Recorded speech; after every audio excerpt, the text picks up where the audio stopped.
We're live.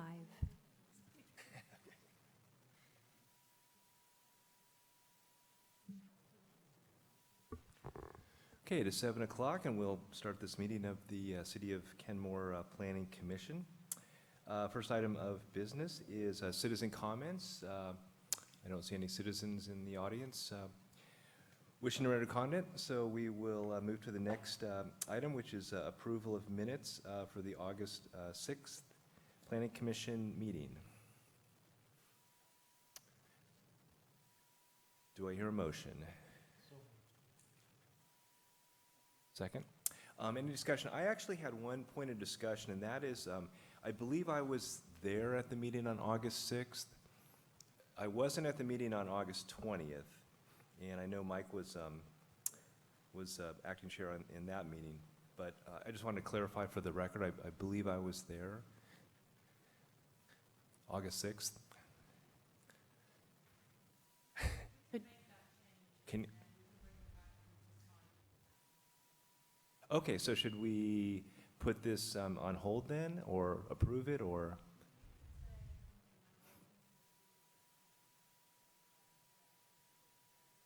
Okay. Sounds good. Okay, so we have a motion and a second for approval of the minutes, with the caveat that it will be changed to reflect that I was actually in attendance at that meeting. So with that, all in favor of the minutes, say aye. Aye. Opposed? Passes unanimously. Next agenda item is accessory dwelling units, and we'll invite the city staff and others to join us at the table here.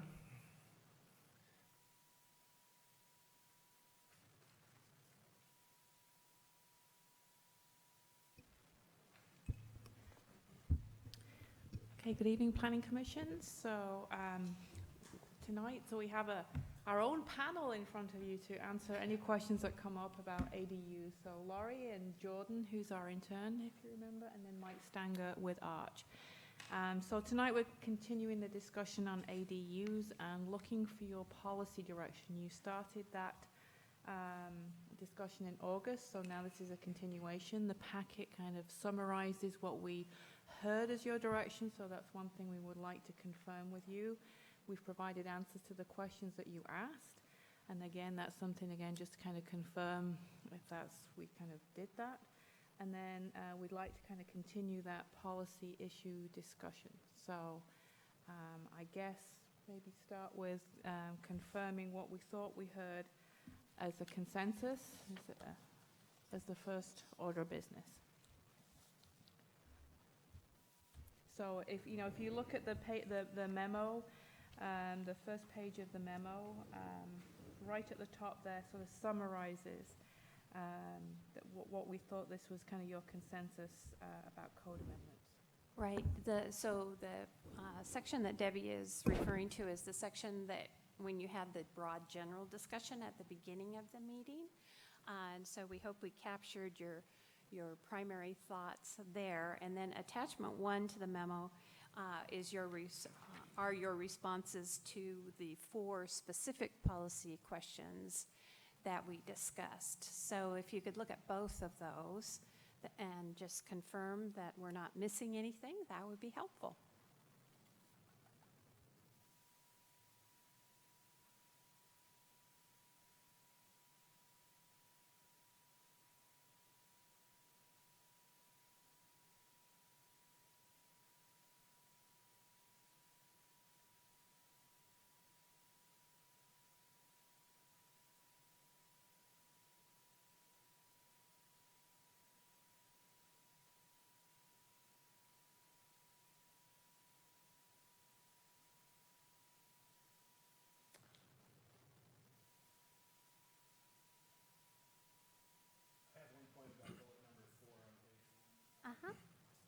Policy direction should benefit homeowners, and then we went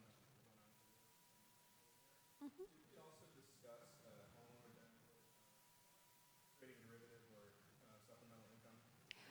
Is that covered? You did discuss that, and we could make that more specific. Okay. So we'll add a bullet that talks about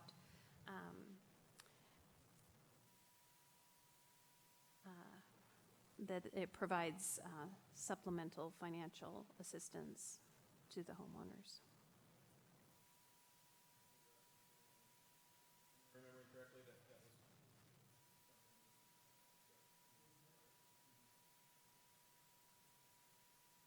Right?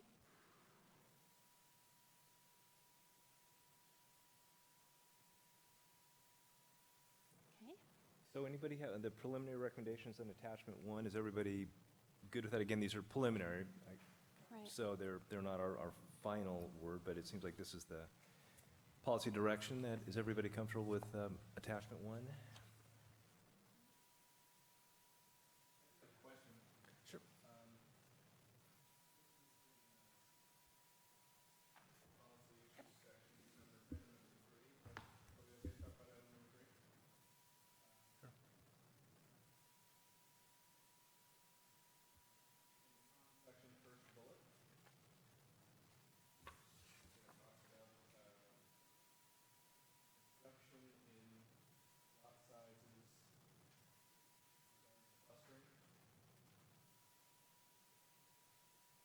Oh, these are actually the questions we'll discuss tonight. Yeah, if you had any specific concerns about our interpretation of the policy direction that you provided on the previous set of questions, which again is attachment 1 to your packet.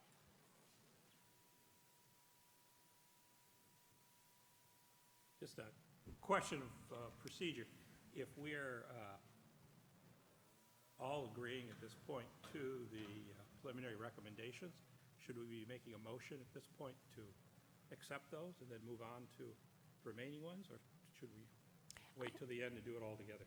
Yeah, I'm not sure that you need to make, I mean, you can make a motion if you want to. The next step in this process will be for us to actually come back with potential code amendments, and those are the actions that we definitely would need a motion on, but it's up to the commission if you want to make a more formalized motion. Are you looking at least for a head nod from all of us so that you could go and do your next piece of work? Right, I just want to make sure that what we have represented concurs with what you all told us to do. Go ahead. Oh, so I wasn't here for this discussion, and so I just have a question on number 4. Outstanding considerations include whether a ADU over a detached garage should be allowed, even if the house is only 1 story. So, can you tell me a little bit more about that discussion, or my colleagues a little more about that? Right. One of the approaches to height that we discussed was not necessarily allowing the current height limit, which is 35 feet, which could result in potentially even a 3-story structure, but that rather the idea was that the height should be in relationship to the existing house. So you didn't suddenly have a great big ADU sort of towering over an existing house. And in the course of that discussion, the general consensus was, yeah, it should be more like the existing house. But then the question came up, well, what about if you want to do a detached ADU over a garage and your house is only 1 story? So we didn't really talk about that. So that's why I had put it in here as an outstanding issue. That similarly, in question number 1 about owner occupancy, we didn't really finish completely the discussion about that, because there was this question of, should there be exceptions? Are there times when we want to make an exception to that rule, which would have to be codified? Just to clarify, so we will come back to the exceptions at least Right. In some later point. Okay.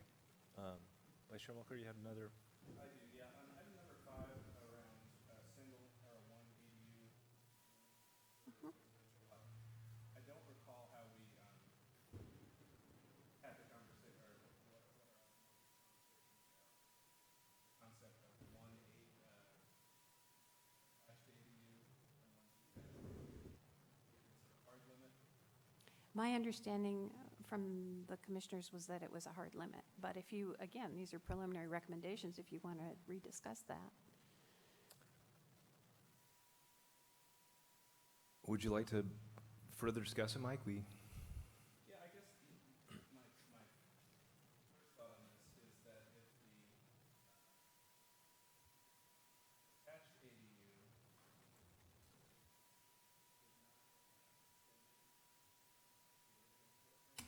or the current footprint of the house, then I would attach in addition. But if someone wants to say a basement, create attached ADU from that, and then at some point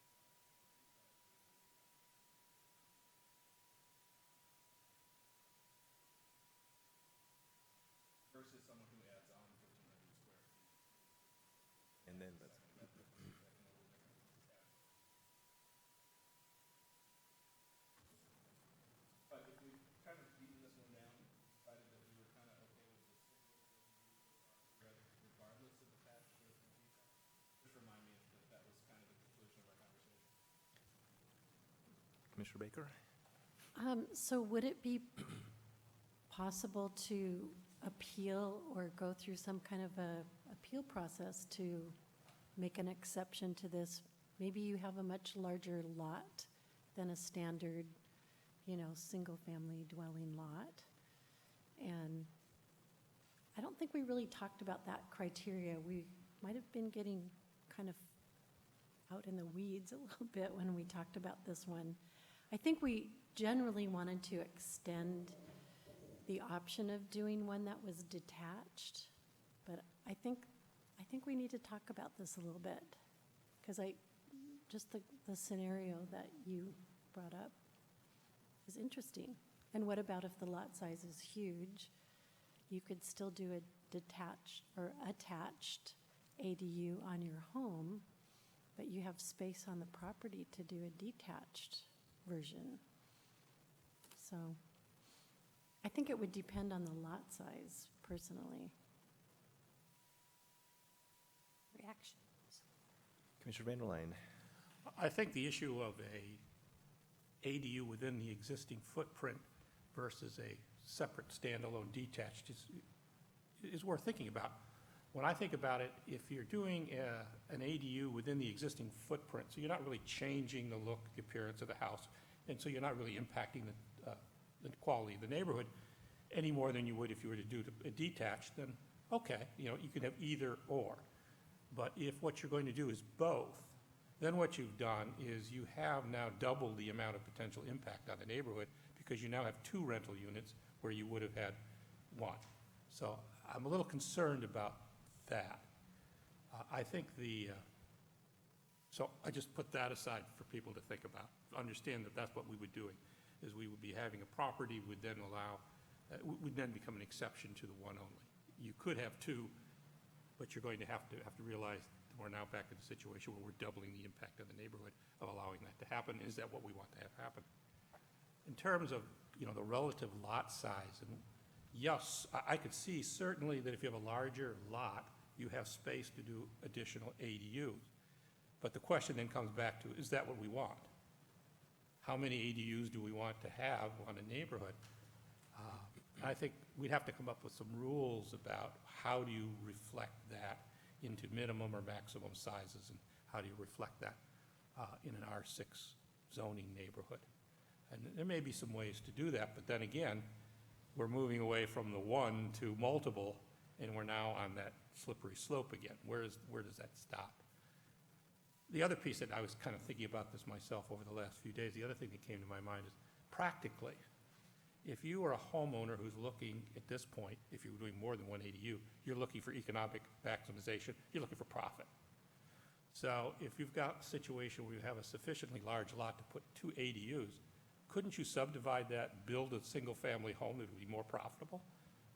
So what would be the practical application or situation in which you would ever want to have more than, if you had a sufficiently large lot, which is the exception we're looking at? A small lot, no.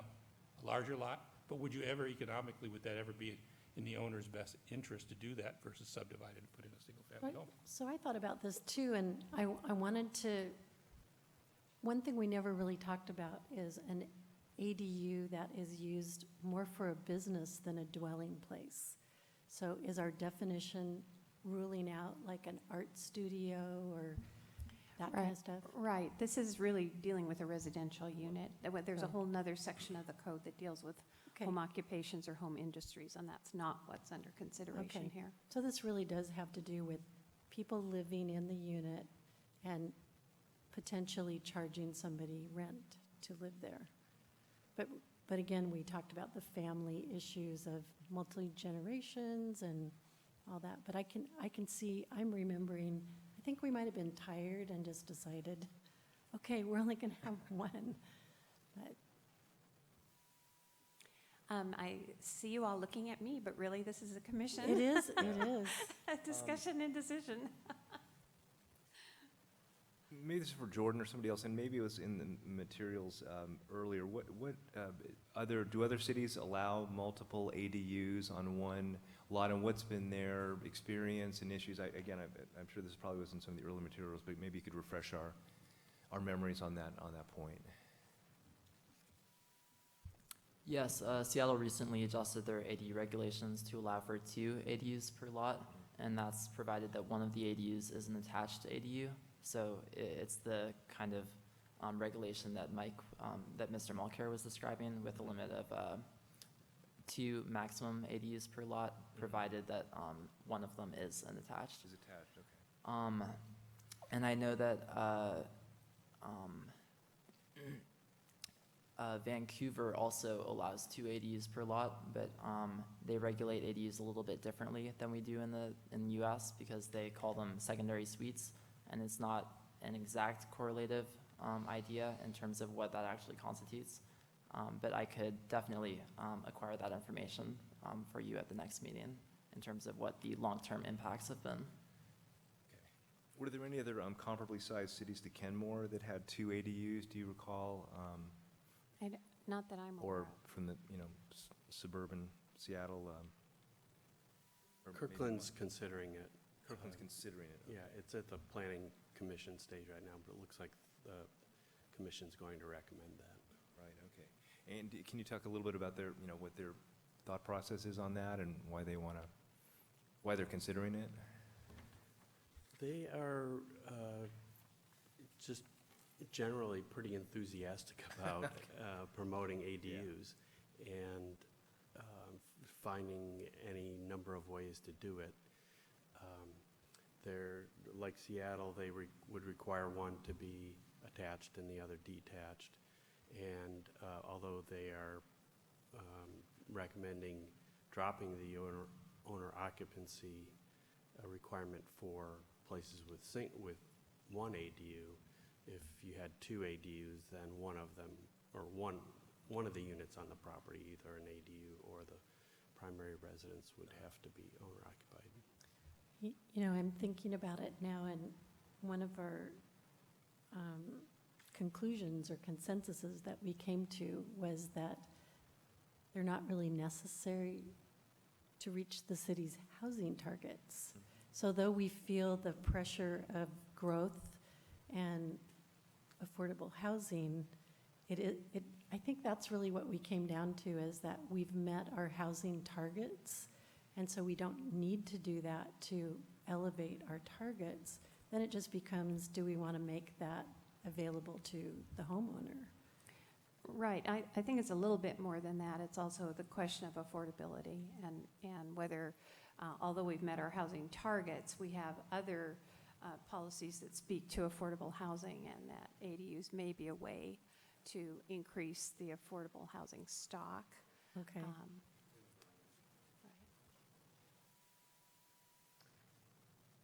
Well, thinking back to the last meeting, I know that we had determined one of the kind of key concepts or ideas that was kind of shaping the way that we looked at this was the primary use of an ADU for family or multi-generational housing or for a caretaker.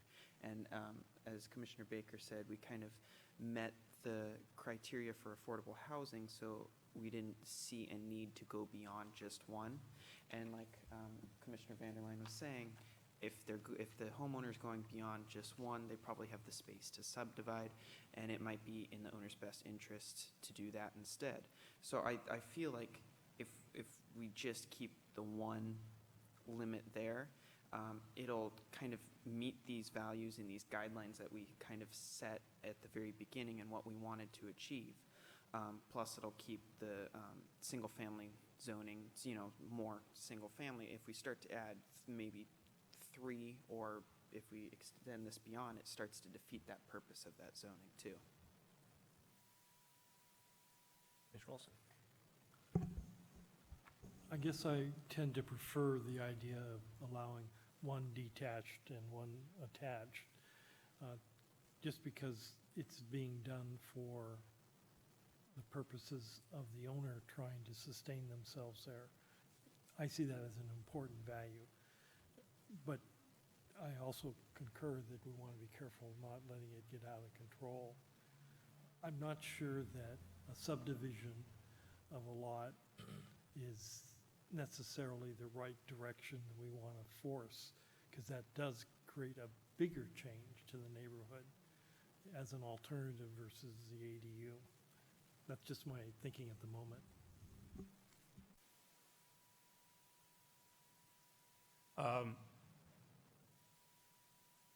I'm more in favor of keeping this to a limit of 1 for many of the reasons we've already spoken of. As we talked about in our last meeting, I think there is a dichotomy between the purposes for an ADU. To the extent that we want to have and encourage ADU development within the city to support social needs, fine. I don't see the need for more than 1 per unit to do that. When you move into multiple ADUs per lot or per property, now you're really getting into the profit motive. And so the city needs to ask itself, and there's an ownership interest here on both sides, both within the community that's now going to potentially have this very significant change into the density of their neighborhood, versus the profit potential of those who might wish to do that. Whether that was an owner, maybe it was a speculator who bought the property because it's now become more profitable to do something else, to invest in. Where is our duty, where is our responsibility in terms of representing the best interest of the people who live here? And a point of information, maybe back to Lori and Debbie, at this point, is there anything that would prevent a property owner who has the ability, has a large enough lot to sustain more than 1 building on it, 1 or more home on it, from subdividing his property and building a second on that excess above I can say that a subdivision is a much more complicated endeavor. If you had adequate lot area, of course, you could subdivide. But you also have to do all of the improvements, all the public works improvements, street frontages, extension of water and sewer if you can't piggyback off the existing house as you might be able to for an ADU, that kind of thing. So I don't want to say that it's an easy thing to do. It is a much more complicated process. There's a public involvement piece to it. So yes, if you had enough lot area, you could subdivide, but There's nothing preventing the owner from doing that. there's nothing preventing you from subdividing unless you don't have adequate lot size. Unless you don't. So if you had the adequate lot size, what the owner is then faced with is a business decision. Is it more economically advantageous to them to go through the regulatory and review process to subdivide the lot and build a larger, more potentially profitable home, or to use the less stringent regulatory approach for an ADU? But again, that's a business decision, doesn't necessarily impact any of the social needs we've talked about before. Well, again, you might be able to subdivide, but I think it gets back to that dilemma between, your discussion about profit or looking at the reasons why people build them in the first place. If somebody just wants to build something for their family, they probably think it's okay for them to be on the same property and might even want that second home to be on the same property rather than going through a subdivision and doing something more complex. So again, I think it's that balance and what you're trying to address, and some of those are competing goals. Absolutely agree. I think the question fundamentally comes down to is, what is our vision here? What are we what's allowable, what's in the best interest of the majority of the population that's out there already. And my kind of a question related to that and the whole affordability discussion, because I know that's something that the council is very much interested in. So I'm wondering if we don't include that component in this discussion, will it kind of come back around but from a different direction as how are we going to get more affordable homes? Will they look again and want to revisit the ADU requirements, or should we talk about it now in terms of the ADUs being offered up at a certain percentage, a lower rent rate, or it's like a chicken and the egg thing? Well, I think the background information that we've collected shows that ADUs are typically less expensive than if you rented a comparable multifamily unit.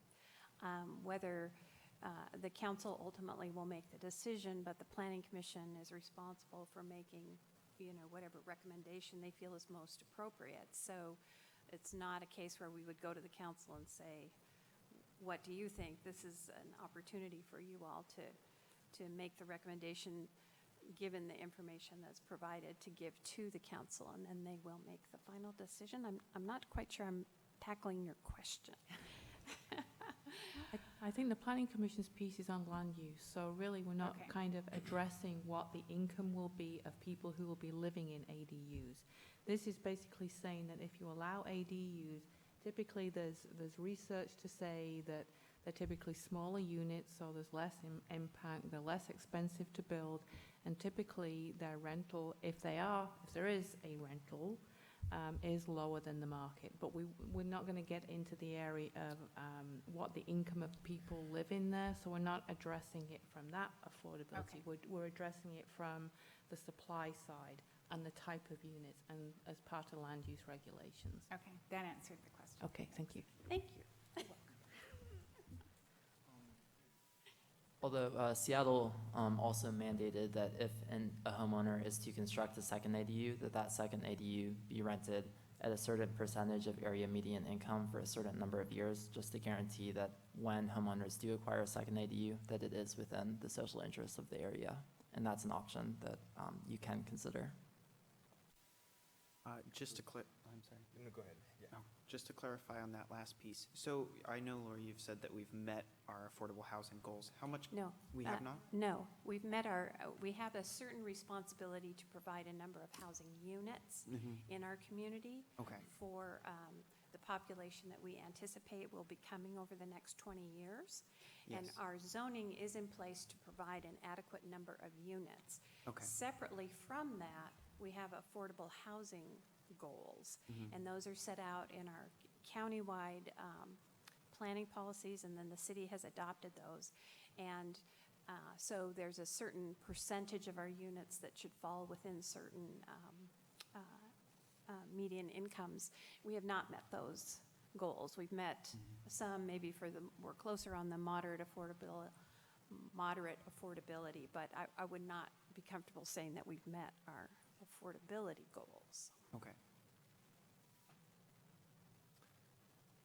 So I think when we talk about affordability and you think about, I think we talked about this too, that there's many homeowners in the city of Seattle who experienced a 23% property tax increase. They're on a fixed income and they've lived in the home for 50 years or whatever.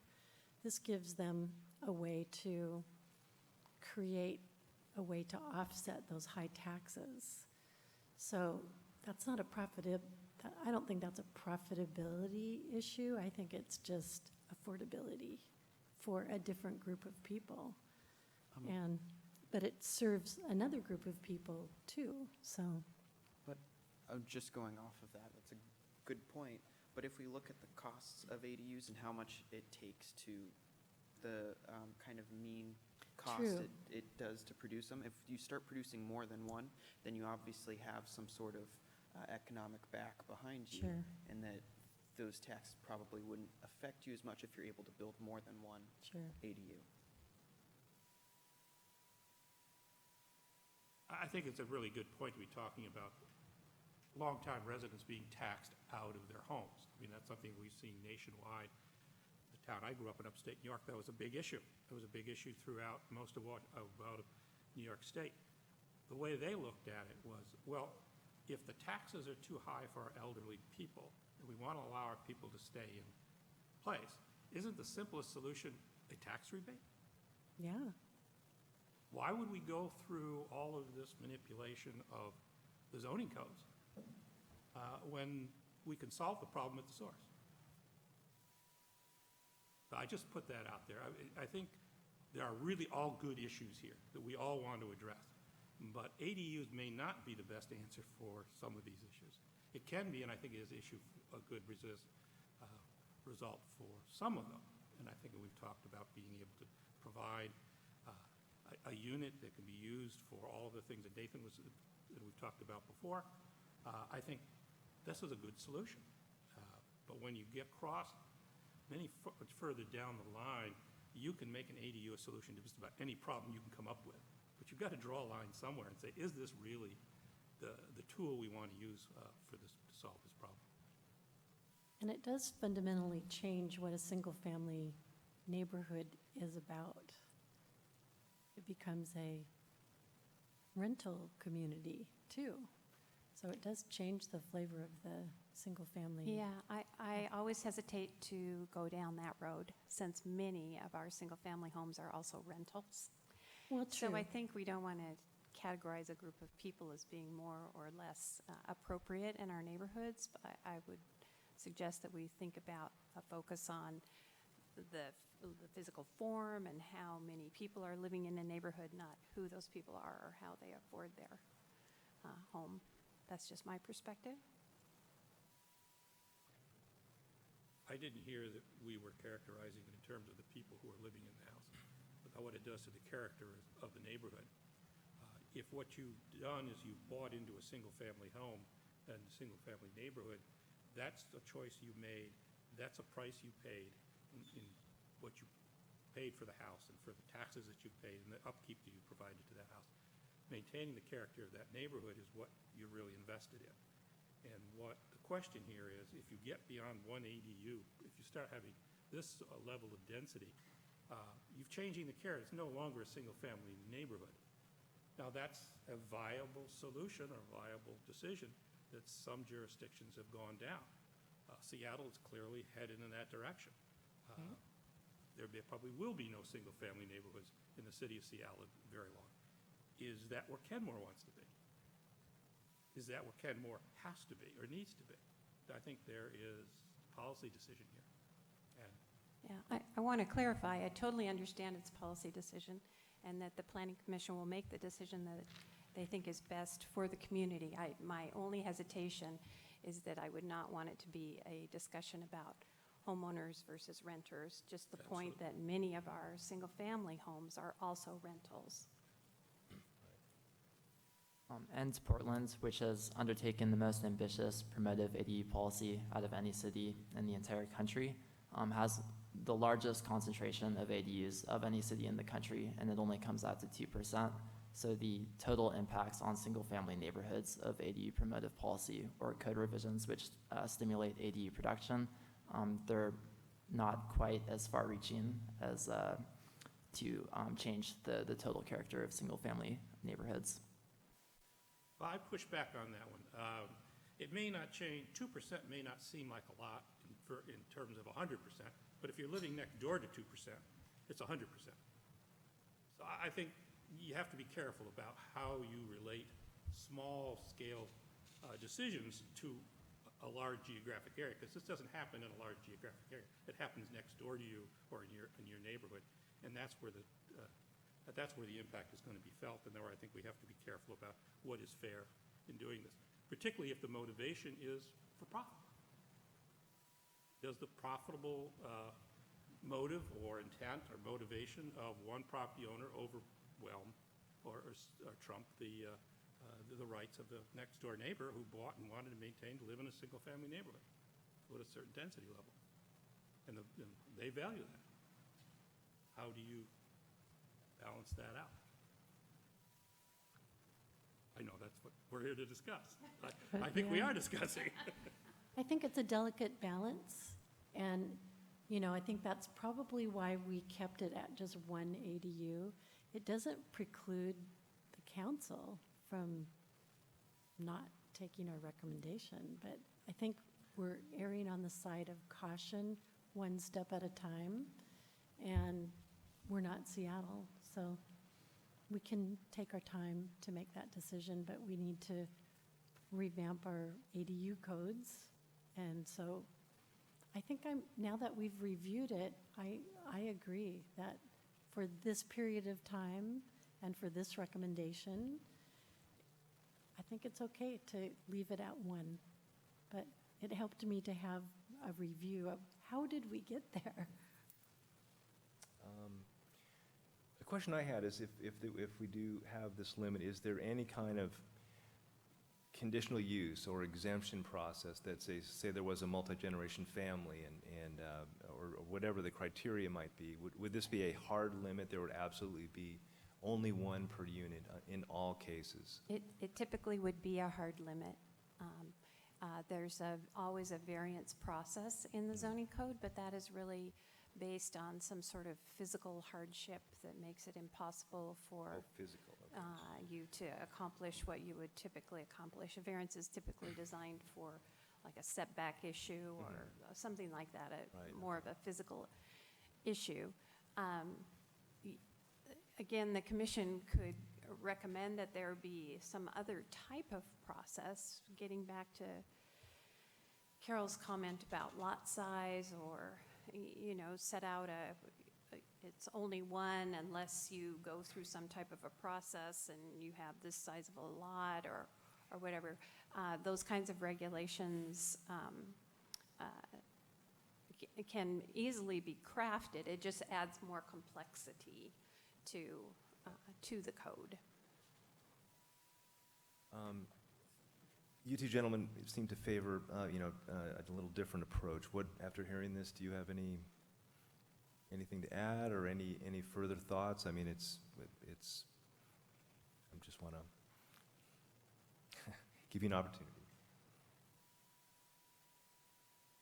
Still in favor of Detached with the same and, footprint as Mike? well, yeah, I'm in favor Okay. of what he was suggesting. I don't know how we craft that language-wise. It seems challenging, right, where you put a qualification on it that you could only have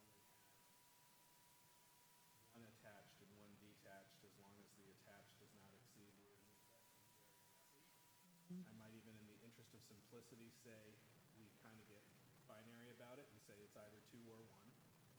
Two ADUs or one.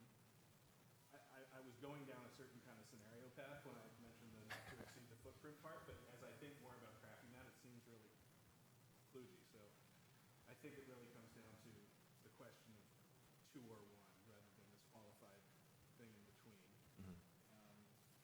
And I think I'm still in favor of the Seattle approach of one ADU, one attached, one detached.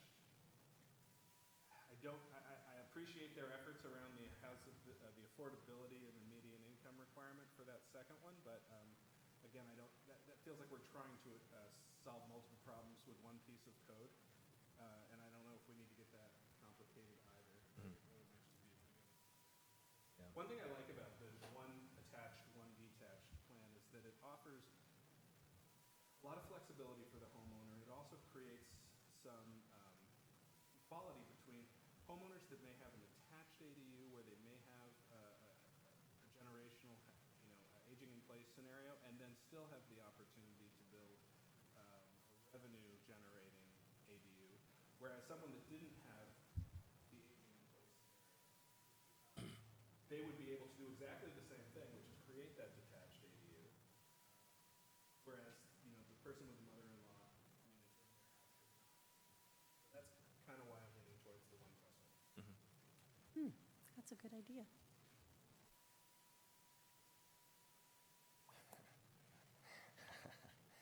Well, it seems like we have some differences of opinion, and I think that,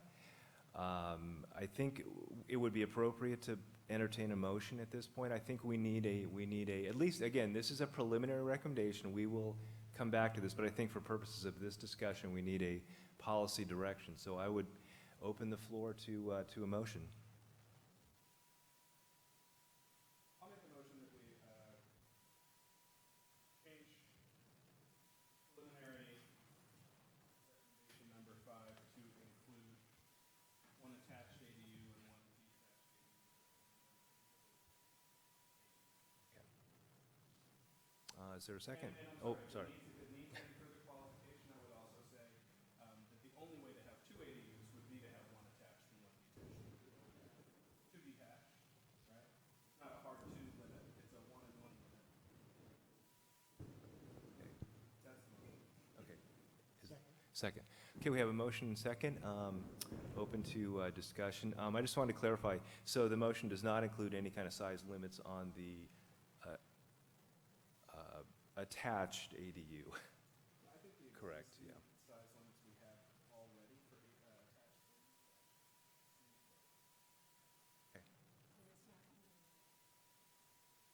It's not an either or, It's It's up to up to two, one detached, one attached is what you're, but following the size limits that we currently have. I think we have, Get it. tonight's discussion will talk about size limits. Okay. So I would limit probably the motion to one detached and one attached. okay. Okay. So any further discussion, Commissioner Van Just a Hoen? question, clarification. When we talk about an attached ADU, are we talking about an addition to an existing house footprint? So you would be expanding the size of the current property house, and then in addition to that, you would have another freestanding ADU? I believe that's the substance of the motion. Vice Chair I think Mulcair? that's the most straightforward way, rather than trying to get into putting limitations of essentially is.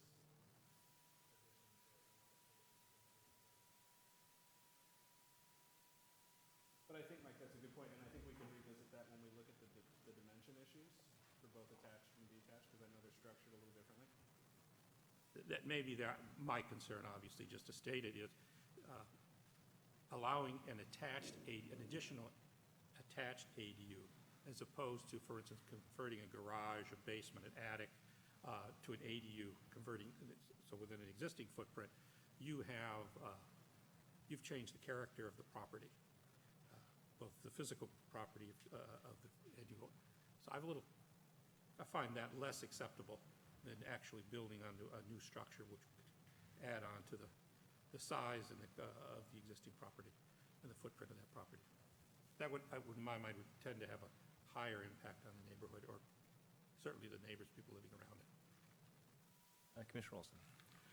In support of what the motion is before us, I tend to think that if you can now build an add-on if you want anyway. The only difference is inside whether or not you have the kitchen facilities, basically. So I'm not sure that makes a lot of, if that's going to change the character by the add-on, you don't see the kitchen. That's inside the facility. And that's partly why I was willing to consider 1+1. Even though you may not see the kitchen, you still can feel the increase in density, whether that be traffic on the street, parking, or even the use around the property, noise, whatever it is. If you have that and include that, then it would increase population as well, density in that. But the impacts, if they can do it now, maybe in terms of expansion, that impact is all going to be the same, from my viewpoint.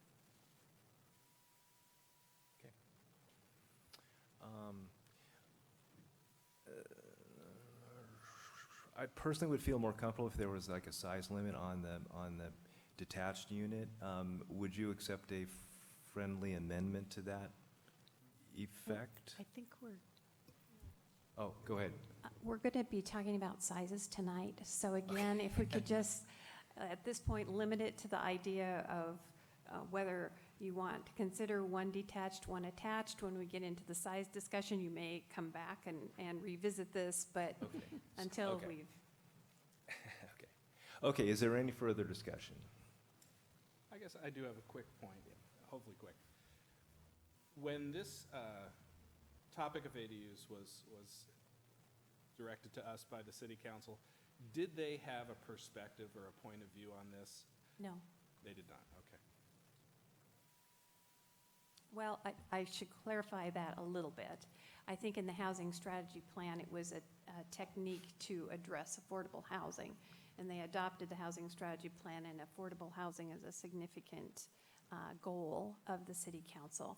So although they did not direct how an ADU should be structured or et cetera, I think they did want to look at the rules to foster or promote ADUs to the extent that the community is comfortable. Is that fair? And just to close on that, looking at the 5 preliminary recommendations that we have on attachment 1, that seems to be no changes over current regulations. Is that correct? In other words, these preliminary recommendations mean changing nothing. They would change a couple things. First of all, the commission has yet to consider whether there's an exception to the owner occupancy rule. That could change something. The parking, there is no change. Reduced height actually would be more restrictive than it is currently for ADU rules, and then the number of units would remain the same.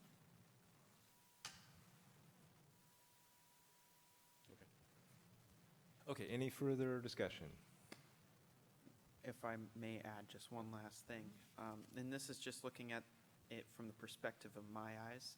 I'd love to stay within the city all of my life. It's where I've grown up. It's what I've known. It's what I've connected with. It's kind of my community, and my family's based here. The issue with increasing ADUs, looking at it this way, is over time, I don't want there to be a density buildup. I'd still like there to be that single-family feel in a lot of these neighborhoods. And if over time, it might be 2 here, 2 there, but over so much time, those start to add up, and then these neighborhoods do become more dense, and it kind of takes away that, single-family feel and that community feel, and there's just a much larger increase in population and a decrease in that original community feeling that I've known and that I really like. So but that's my personal opinion, and that's just my outlook on the future. Thank you. And the one other caveat is change will happen. What we're trying to do is create order in the change. And, I'm thinking about the drive I took through my old neighborhood of Wedgwood in Seattle. And, the whole thing looks completely different, but it's more, the little cottage homes that were up there are now these huge, every square inch of the lot is built on because it's close to downtown Seattle and people can afford to do it. Different topic, but change will happen. I think what we need to consider is, what do we want the change to look like? So I appreciate your comment. And we do want to have some single-family dwelling places available.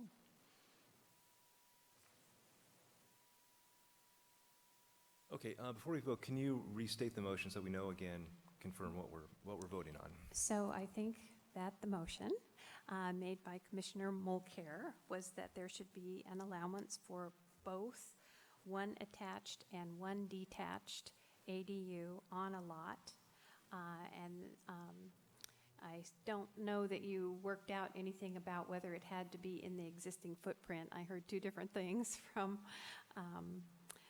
you about that. It was seconded by Commissioner Olson. Okay. All right, everybody got the motion on the floor? Okay, all in favor of the motion, say aye. Aye. Opposed? Opposed? Motion passes 4-3. Thank you.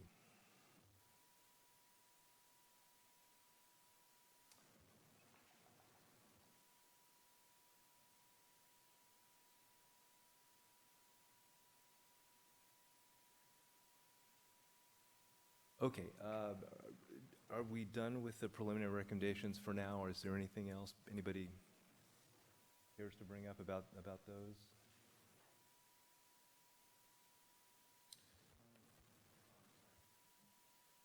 For number 4, is that what we're covering tonight, or is that still considered a preliminary recommendation? Number 4 is a preliminary recommendation, and then we have yet to go back to this one point about the detached garage if you have a single-story residence. I had anticipated tackling that later after we got through the other recommendations, but we can go to that right now if the commission wishes to do so. Any preference? I mean, if we're seeing it at some point, then there's no preference from me. Okay. Then why don't we go back to where you hope to start tonight's discussion with Correct. a little later than probably Okay. anticipated, but we will. All right. So, I hate to have another preliminary, but in attachment 2, we tried to respond to all of the questions that you had at the last meeting. Jordan did a great job tracking down a lot of information, for example, about costs and how long it takes to pay off an ADU and that kind of thing. I don't anticipate going over this, but if you had questions that you wanted to bring up before we get into the policy discussion, now would be a good time for that.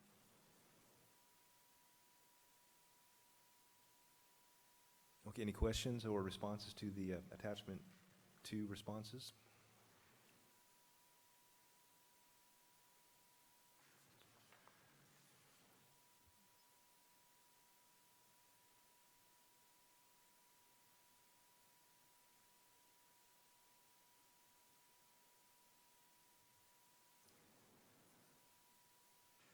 Just a general comment, beginning with a thanks. This is great work, and very helpful.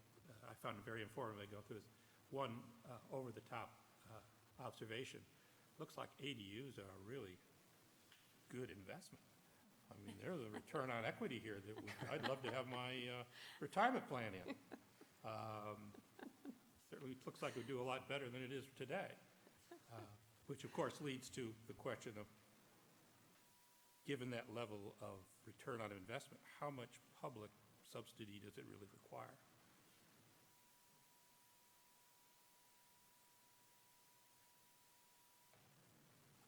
What do you mean by that? What type? Public subsidy. To the extent that we want to, and then we actually had a good discussion earlier about, at least in one jurisdiction, where there was a requirement that they use, particularly if there was more than one ADU, that be some sort of rent subsidy.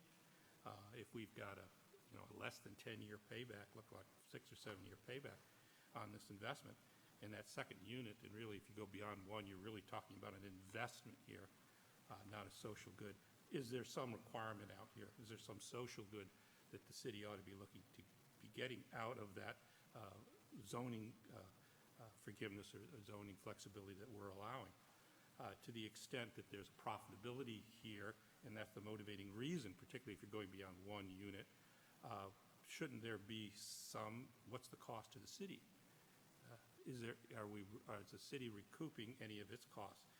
Is there additional utility, road usage, et cetera, that's involved here that really the city ought to be sure that it's recouping? If this is successful, and if this is the sort of investment returns you could expect, I would expect it would be very quickly. I think we would see uptake. We would see this sort of investment within the city. What's the cost of the city of that? And who defrays that cost? Is that cost passed upon to the remaining single-family neighborhood members who may be, at that point, looking to sell their property to cash in? There's a bonanza out here. So how does the city make sure that it's not held captive with the expense of that occurring? This is a development issue, just like any other we've seen out here.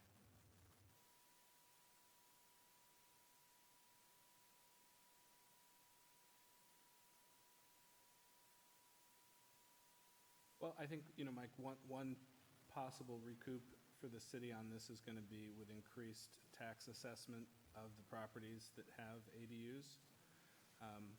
And I don't know what the dollar flow is on state income tax per se, but if it was structured in the form of a registered business, partnership, or corporation, that might result in city tax revenue as well. I agree, and I think that's what we need to be thinking here is the follow-up to this.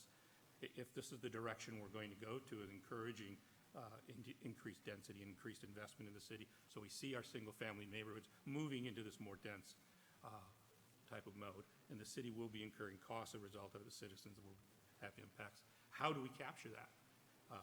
Is it business licensing and taxing related to that? So an interesting point over here, I've forgotten which jurisdiction it was in, but there was a requirement if you were going to add an ADU, you had to have that disclosed on your deed of trust and registered in your property at the county office. That would eliminate, I think, or at least address one of the concerns we talked about earlier, which is right now there are plenty throughout, I'm sure, in Kenmore and throughout the country of unregistered and illegal ADUs that are out there. Problem is, how do you administer something if you don't know it's there? So we have to think about some ways, just as you suggest, Mike, how do we make this apparent so that we can assess the folks to make sure the city's recovering its costs? So I have a question. If a piece of property is permitted to make a building like this, whether it's attached or detached, wouldn't that automatically be recorded in the parcel information that the structure had changed size? Right, the assessor would So be aware of that. it would automatically increase the property taxes, correct? Yeah, I'm not sure exactly how ADUs are considered when they're doing an assessment, but I assume it increases the property value. Yeah. Well, if the building changes size, then they have to note it Or at if there least. were a detached, right? Yeah.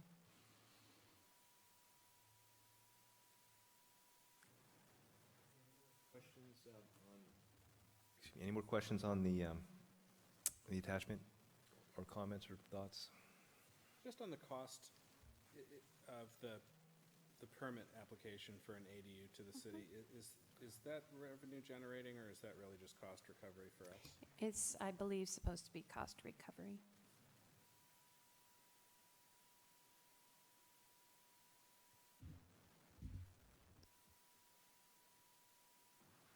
Okay. Why don't we go to the next phase then? All right.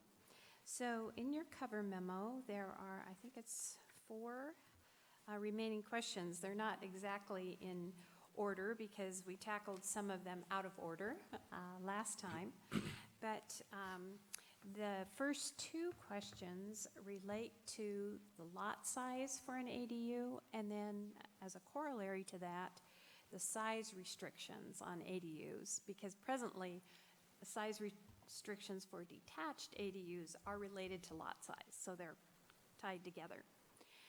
So the first question on your first page, should the minimum lot size requirement for detached ADUs be reduced or eliminated altogether? So currently you cannot do a detached ADU unless your lot is 10,000 square feet or greater.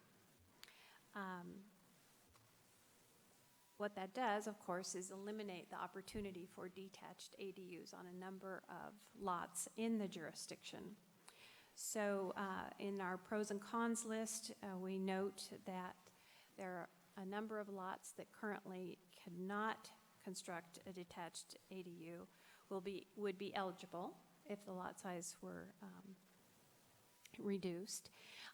We still have minimum lot size requirements in the zoning code, and in our R6 zone, that minimum lot size is 5,400 square feet. And we have the most restrictive minimum lot size for the detached ADU of any Washington city. Jordan pointed out that 9 of the 10 largest East King County cities have no minimum lot size, so they let other things control. There are impervious surface limits, there are setback limits, and basically what you're saying is that the footprint of the house and the detached ADU would fit within what is currently allowed for a single house anyway. So you could build a single house that met the setbacks, met the lot coverage, et cetera, or you could potentially have one house and a detached ADU, but it still would have to meet the impervious surface requirements and the setbacks.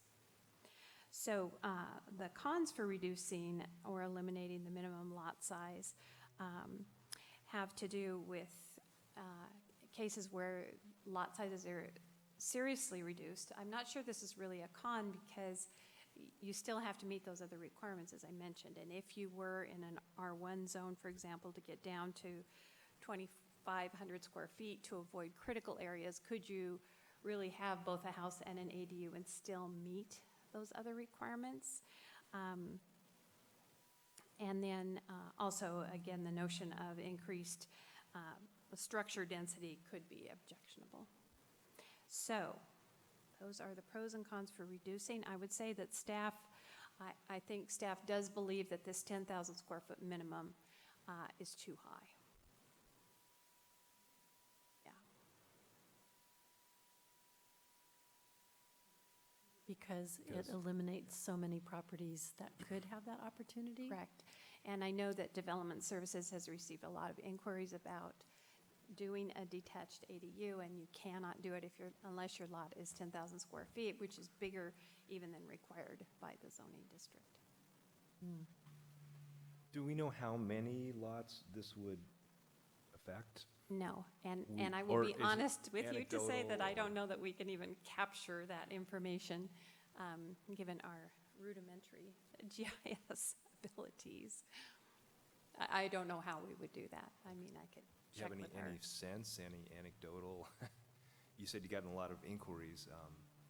Yeah, I mean, I certainly can ask how many Samantha has received.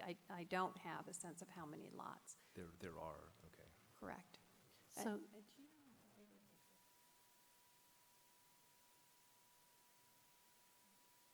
So what is the minimum size lot that can support an ADU with the regulations we currently have? I would think that probably, for sure, the 5,400 square foot lot in the R6 zone could.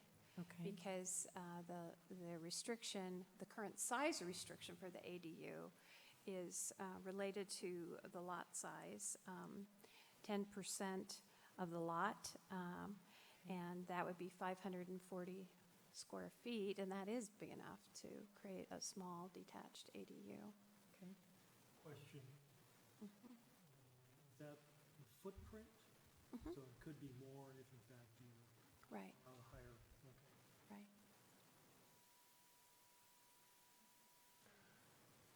How does that limit I'm factor into? not sure that that is correct, what I just said. I think the total square footage is limited by the 10% currently. It's not just the footprint. Do you think you could clarify that so we know for sure? I know for sure. You do know Yeah. for sure? Okay, Right. I misspoke. that's okay. How does that limit work in the case of where you had both an attached and a detached ADU? It wouldn't impact that, assuming, I mean, we'd have to write new regulations clarifying that.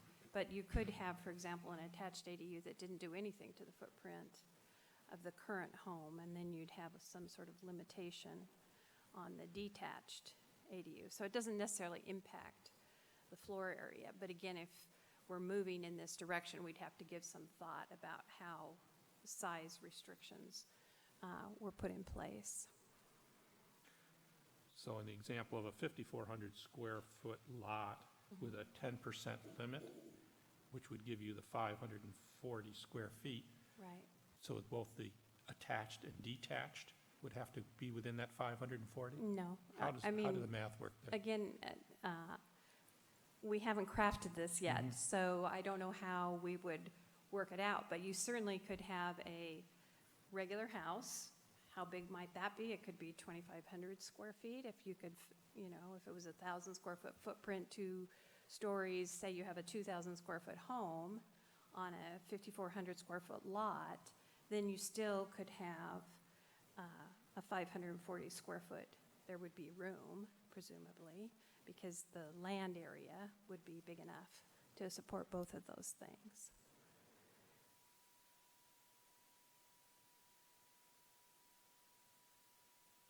I guess I'm not understanding what the limit is then.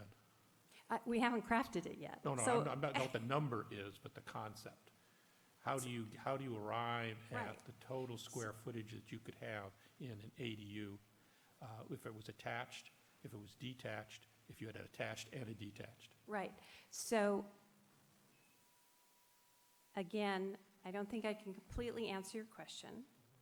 So currently, and you guys will correct me if I'm wrong, you can, if you have an attached ADU, it's limited to 1,000 square feet, correct? Or is it 800? It's Yeah. 10% or 50%, whichever is greater. This is Of the the middle, hou- middle of not page the 2 in our house, packet. though. Yeah, it's on the next, yeah, Over 50%. We're talking about attached. attached. Okay. Okay, so now we'll try to put these two things together.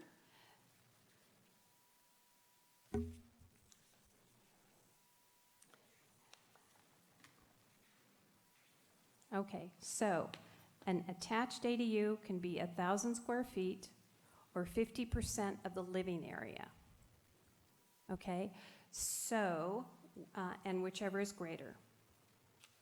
So you could have a 2,000 square foot home, and you could have 1,000 square feet, say, on the first floor, in attached ADU, and 1,000,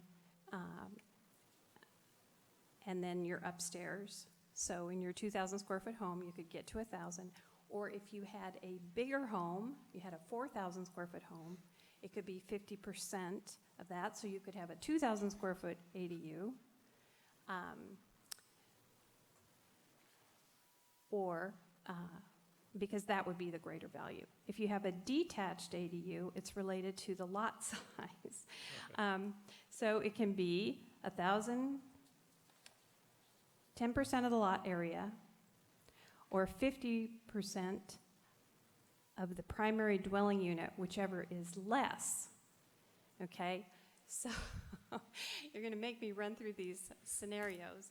So if you have a detached ADU, 10% of the lot area, that's typically the controlling factor now, and you have this 10,000 square foot lot size, so that's where the 1,000 feet comes from. Or 50% of the primary dwelling unit. And if you had, again, a 4,000 square foot home, that would be 2,000 square feet, but it's the lesser, so you'd go back to the lot size relationship. If you had a 1,000 square foot home, that would be 500 square feet, and then you could go to the, you could only do the 5,000 because it's the lesser of the two options. Now, how we're going to fit those two things together, you can see I can't do this in my head right now. Yeah, I couldn't either. So if we're moving ahead with the notion of one attached and one detached, we haven't decided whether the attached ADU can be only within the existing footprint or some percentage of the existing footprint.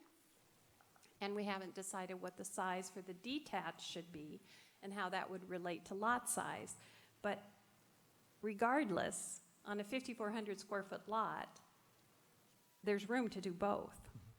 No, and yes, certainly going lot line to lot line, you could put a lot in there. Where I was trying to get to is just how does this all fit together? Particularly if you have a attached within that would expand beyond the existing footprint. This could get to be a rather large endeavor here. You could have a 2,000 square foot that became a 3,000 square foot, and then you could add another detached unit. Right, but you could do that anyway with your house. I guess that was the point I was trying to make. Regardless of whether it's a detached ADU or it's part of your house, under the current rules, you could build wall to wall. And on a 5,400 square foot lot, it's likely that the house would take up more of the lot than it would on a larger lot. Thank you, that does help. But Okay. you're right, there's some writing that has to go on here before we get to the end of the I'm Yeah. thinking, now how? Yeah. And also maybe getting to a point where there's some, I'm still not clear, like, what's the total limit? Like Mike said, there could be, 4,000 square foot house, and it could be like 2,000 square foot attached ADU. Is that right? Yes. Did I get the math right? So there is the potential to really get sort of out of scale. So I wonder if we can, as we're going through this, look at, what's the overall impact of, because I think I'm sort of getting confused between detached and attached and trying to think of them separately, but maybe we need to also think of them collectively and what the impact on a total individual lot could theoretically be. I think that is probably the most practical approach. And I think that these regulations, as they're currently written, greater than, less than, in this case, Yeah. I think it's very confusing. Obviously, I'm confused. So I think the notion of looking at overall scale and how that relates to a different size of lot is appropriate, so that we're considering the overall impact of if we're having both an attached and a detached. That makes total sense to me. So I would hope we would move in that direction. I think what we're talking about here is lot size and when you could have an attached and a detached. And I think that what staff is recommending is that the lot size is maybe not so important as the scale of the individual units. You see what I'm saying? So if on a 5,400 square foot lot, you want both an attached and a detached, the rules should state how big that could be. But do you really have to say you have to have a 10,000 square foot lot to have a detached ADU? Or is it really looking at what is the size of these things? Can I ask a think very- that, I'm sorry, Mike, go ahead. so I think that's the right approach, and that's kind of where I was going in my own mind. Maybe, and see how the people think about this, just using my simple math, if we've got a 44,000 square feet in an acre and we're a R6, that looks to me like you'd have one house on 7,260 square feet. What would you think of using that as the starting point and saying, okay, if you were to have one detached, one attached, an attached, and a detached, how much of that lot size are you using up there? What's the maximum that you could do that under current rules? And I think that would allow us to get a sense of what the proportionality is here. That's, Yeah. I agree with you, that's what we're getting at here.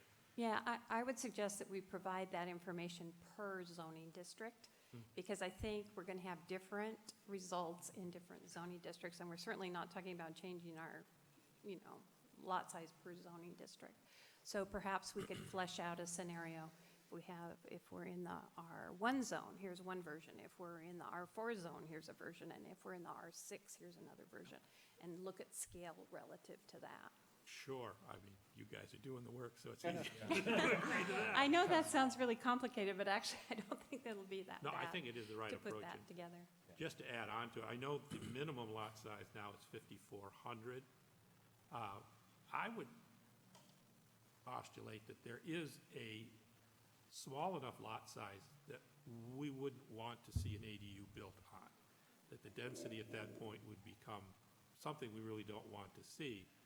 So the question is, where is it? Certainly less than 10,000, but conveniently between 5,400 and so, you get to the 7,260 pretty easily in the 10,000. So I think those are the sorts of things we have to think about. What's the proportionality of this? And how do we write some rules that bring that proportionality into that and allow some flexibility without getting too prescriptive? And I think maybe these examples would help us get there. Vice Chair Mulcair. I seem to recall from one of our first meetings on this topic that there was also some information that you had for us on occupancy regulations. Am I not remembering that correctly? That there is a prescribed number of related Right. and non-related people is that per dwelling unit or is that per lot? No, it's intended per lot. Okay. So, and I know that, for example, when Seattle, Jordan will correct me if I'm wrong, but when Seattle made the change, they also changed their occupancy. So they went from 8 to 12 unrelated individuals. Okay. It's been a few weeks, months maybe, but I remember those numbers looked pretty generous to me when I first saw them. I was surprised how many unrelated people could live within what at that time I was thinking of as a residence. And I think, Mike, that's to me the greater determinant of density than square footage, right? That's more about visual, and I think perhaps even single-family residence character, but density is really going to be a function of occupancy. And whether you have 12 unrelated people in Seattle living in a single building or in an attached plus and a detached ADU is sort of irrelevant, right? I mean, do we care? Do we care if 12 unrelated people happen to live in a 6,000 square foot house, or if they live in what is essentially 3 residences, 1 attached, 1 detached? I'm not sure it does. So I think that's got a lot to do with the density conversations that we're going to have, and we should maybe even think about that as an overlay. And I don't even know if we want to have the conversation about do we need to modify that if we become less or more liberal in how we prescribe for ADUs? Do we need to look at those density or those occupancy limits again?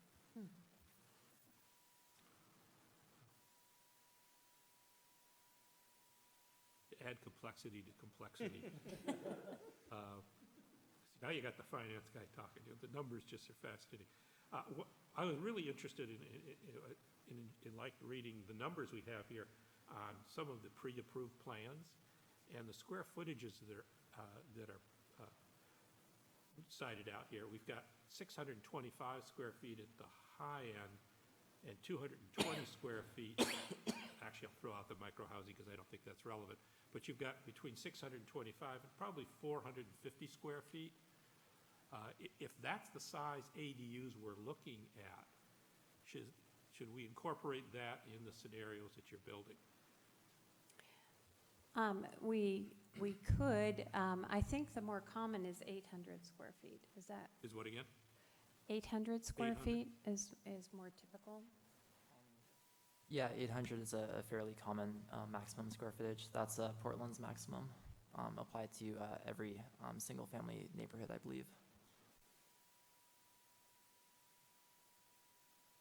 I'm curious, how does that, maybe Mike can answer this question, how does 800 square feet for an ADU compare to the type of rent subsidized apartment that we're building right now or we've put into our coding?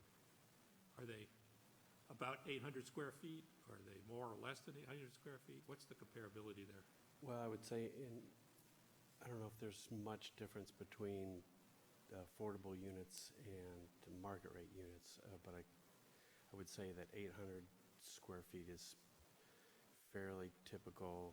That would be kind of the low end for a 2-bedroom unit. Mm-hmm. It'd be a little bit a larger 1-bedroom unit. Thank you.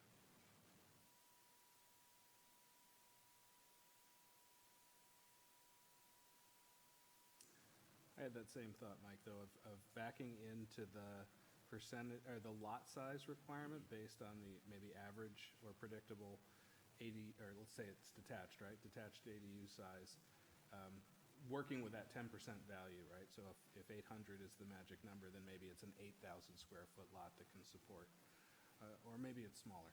Yeah. And maybe there's that, if you did a 6,000 square foot lot, then you're looking at a 600-foot detached. Yeah, I mean, what I'm thinking about, and I think we're both talking about, is trying to back into what is that minimum square footage. Right. If you Right. base that upon a realistic number, this is what we want to build, this is what people would want to build, then I think you'd come up with a number that's going to be more realistic, at least have some science behind it. Right.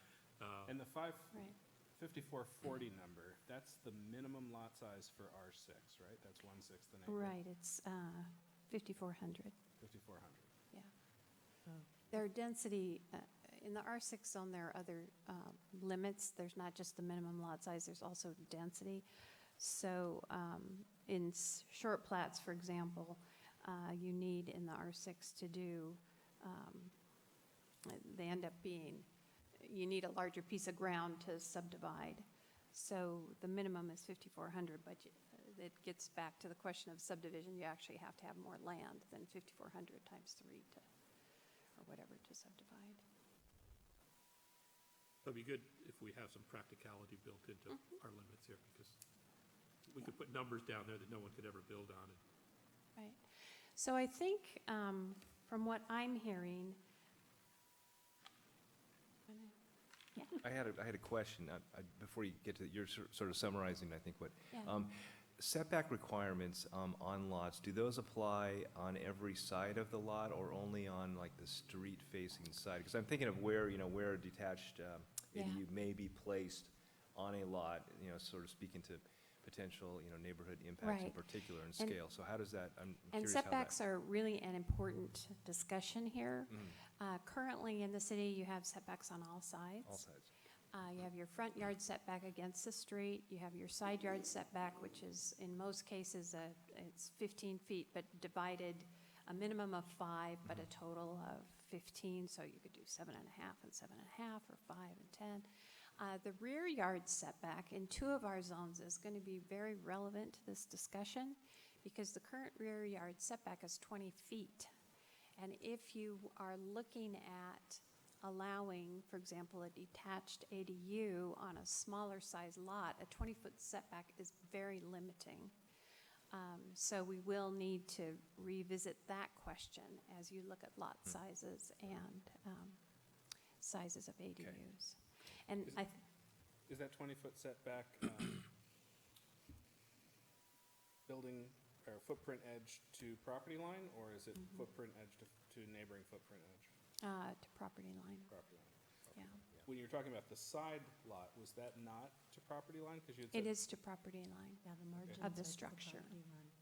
and you mentioned something about with 15 feet, you could do something like 7.5 and 7.5. What Right, did you mean by the that? way the code is structured is that you have to have a total of 15 feet in your side yards. Oh. But you can split it up. I see. But on an individual side, you can have no less than 5 feet. Right. So you could have 5 feet on one side, 10 feet on the other. Okay. But Or you back- could have backs- 7.5 and Back 7.5. property lines can't be offset anywhere else? No, Okay, it's a fixed 20. right. Right.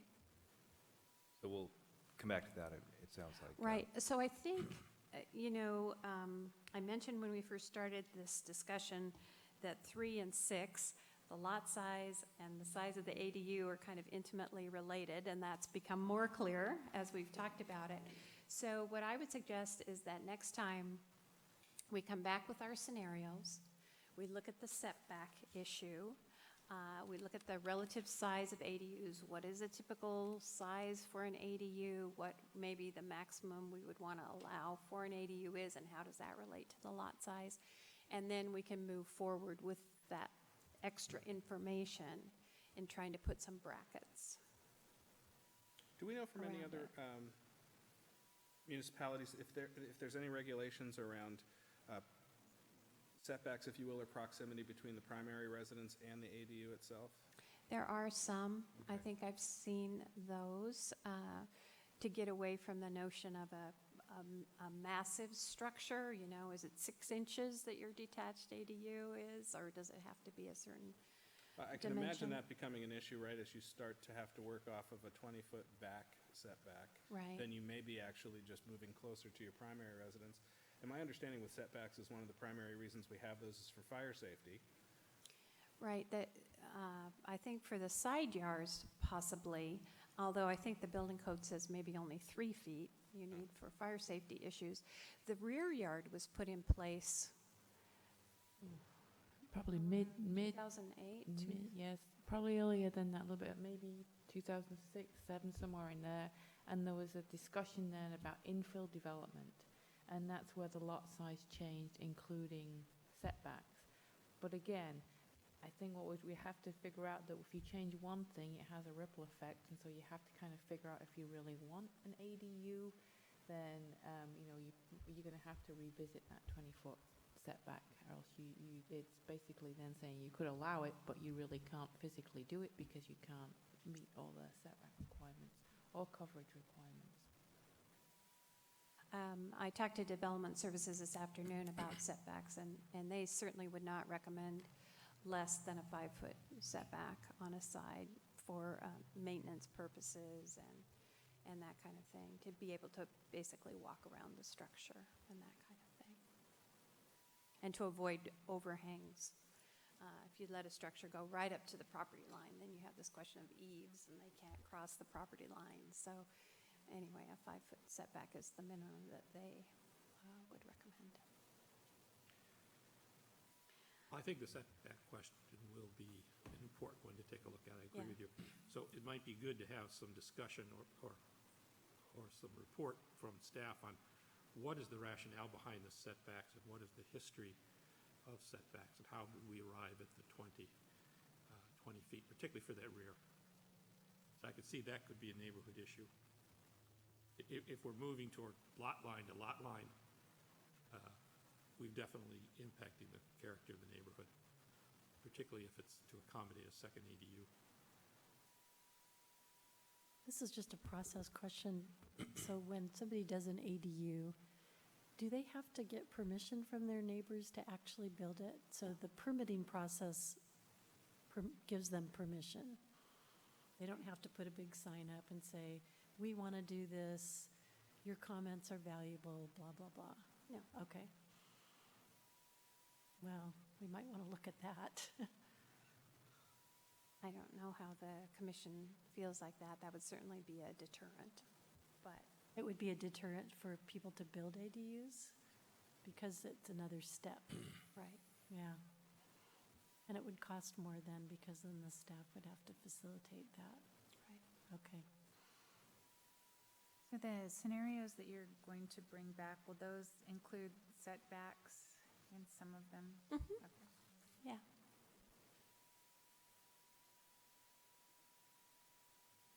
Okay, do you want to go on, talk about design standards?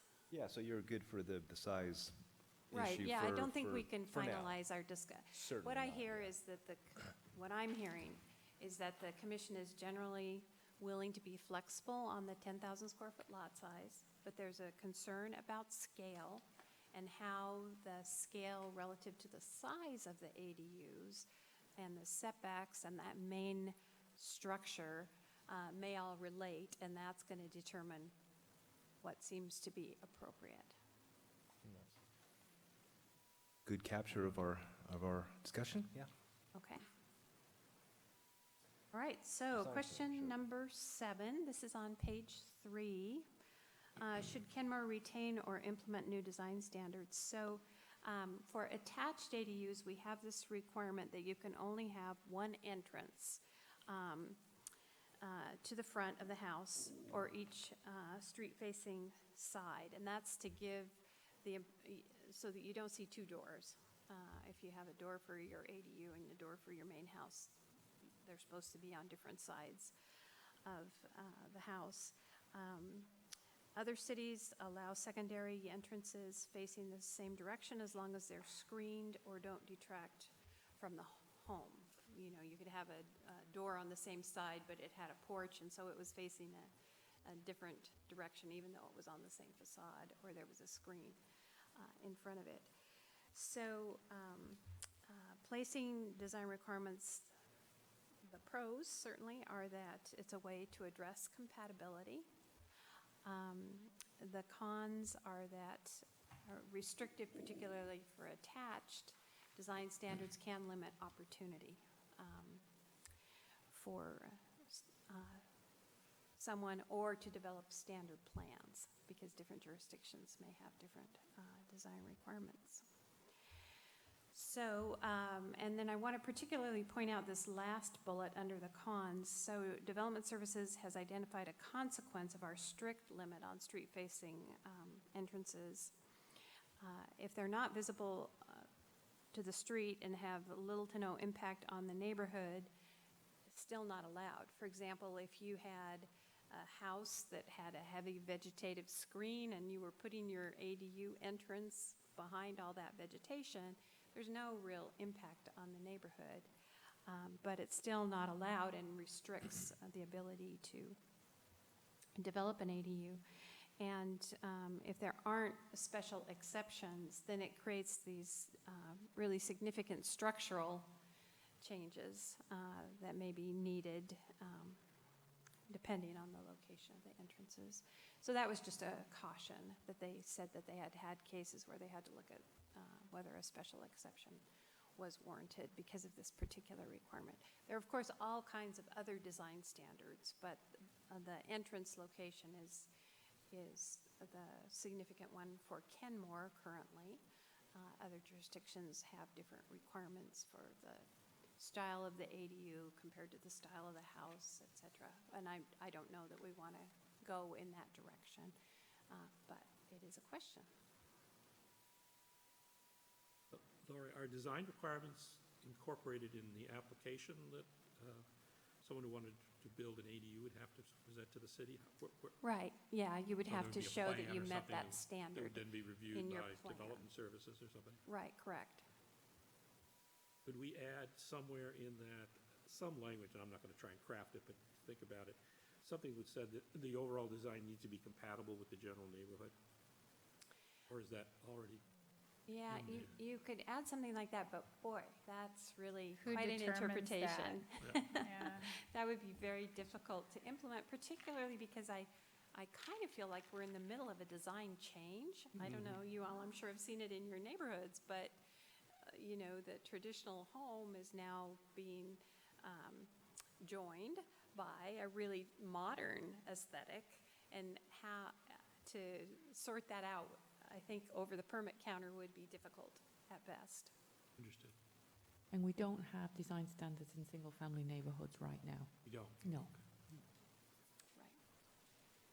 Right. I can see why this might be an issue, though, because if, and why there might be this kind of push to gain these standards, because if we let it kind of just sit and be how it is, there could be the development of ADUs that are just very poorly constructed and just not appealing, and really kind of change the feeling of the neighborhood, and there might be more objections by neighbors at that point, and it could cause some issues later on just with how people respond to ADUs too.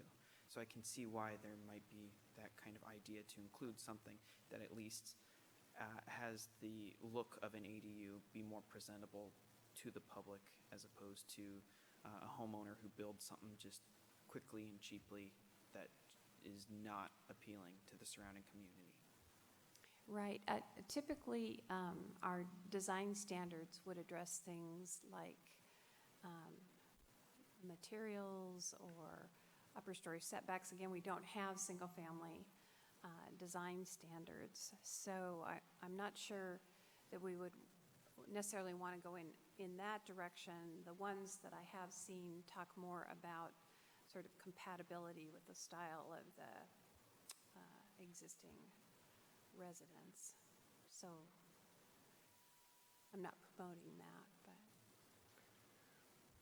Well, they have to meet building code requirements too in terms of the quality of the construction, right? I Right. mean, Yeah. so there won't be any.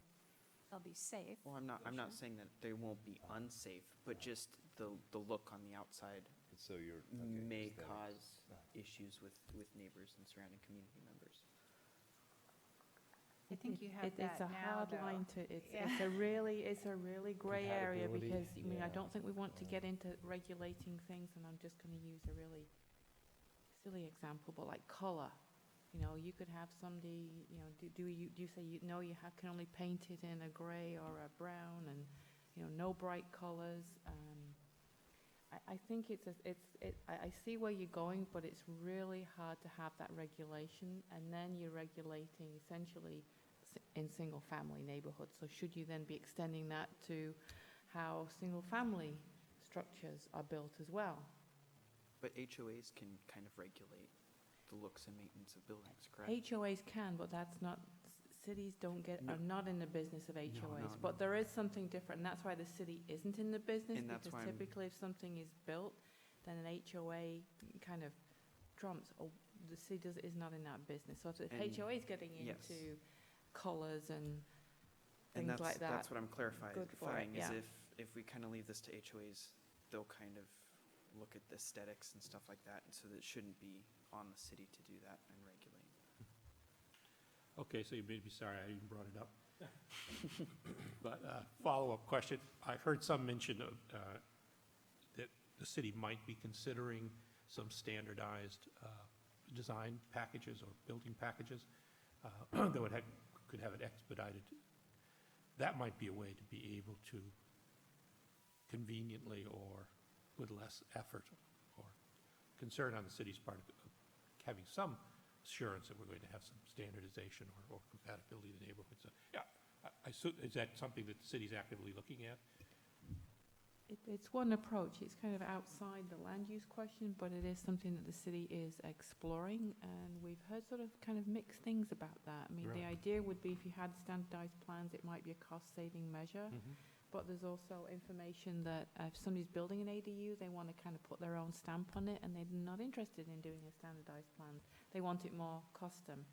So again, the question is, we're exploring that, and I guess they're looking more into, is it beneficial? Has it been used? What are the pros and cons? So we're at an early stage, for sure. Thank you.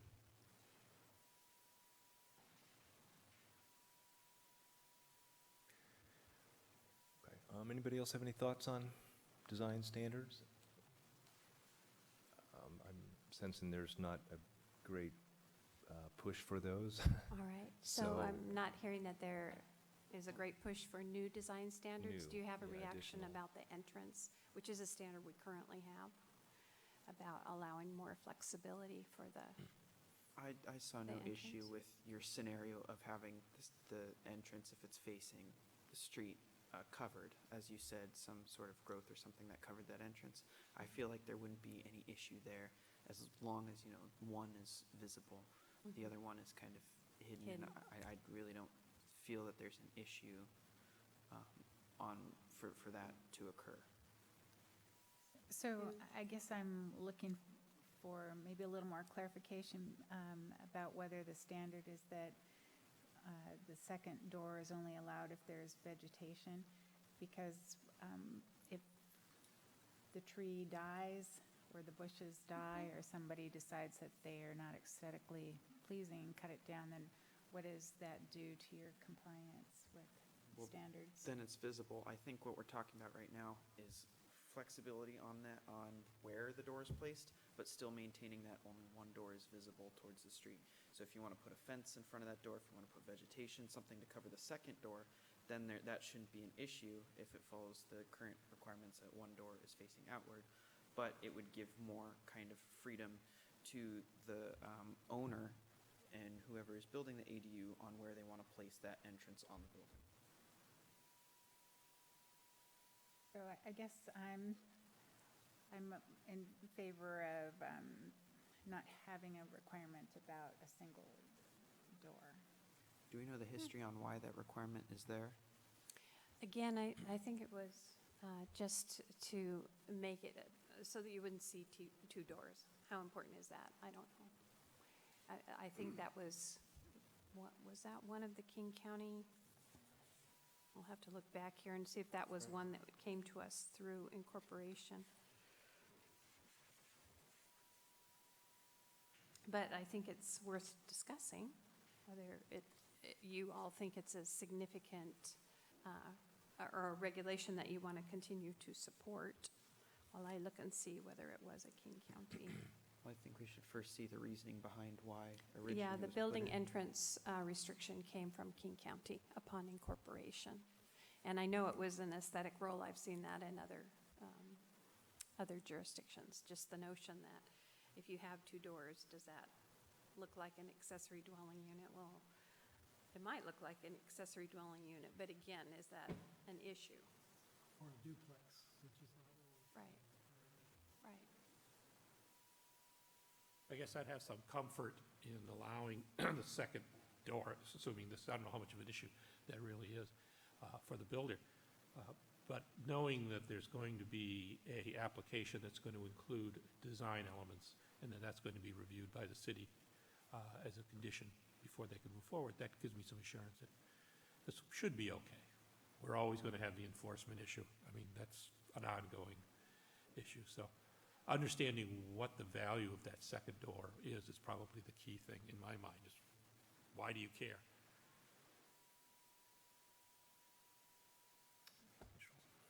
I'm also wondering, though, if you can have doors facing in different directions, yet on the street side. Like an L-shaped house, you could have a door on an upper level, and you may well have a door on the lower level, but they're not both facing the street, but they could be seen from the street. I guess I'm supporting the idea of some flexibility of how this works out. So I think I'm hearing at least 3 flexibilities, and one, we shouldn't regulate it at all, kind of a approach. Is that what I'm Right, hearing? or flexibility, I guess, is maybe a more generous way of approaching it. I sort of like the language in the last sentence of that bullet point where other jurisdictions allow a second street-facing entrance, provided it's clearly secondary to the primary entrance, because I think that can be interpreted, it could be a smaller door, it could be single door versus a double door. There's a lot of ways you can achieve that, right? That seems to have some flexibility built in. And maybe just the fact that it's screened may make it clearly secondary.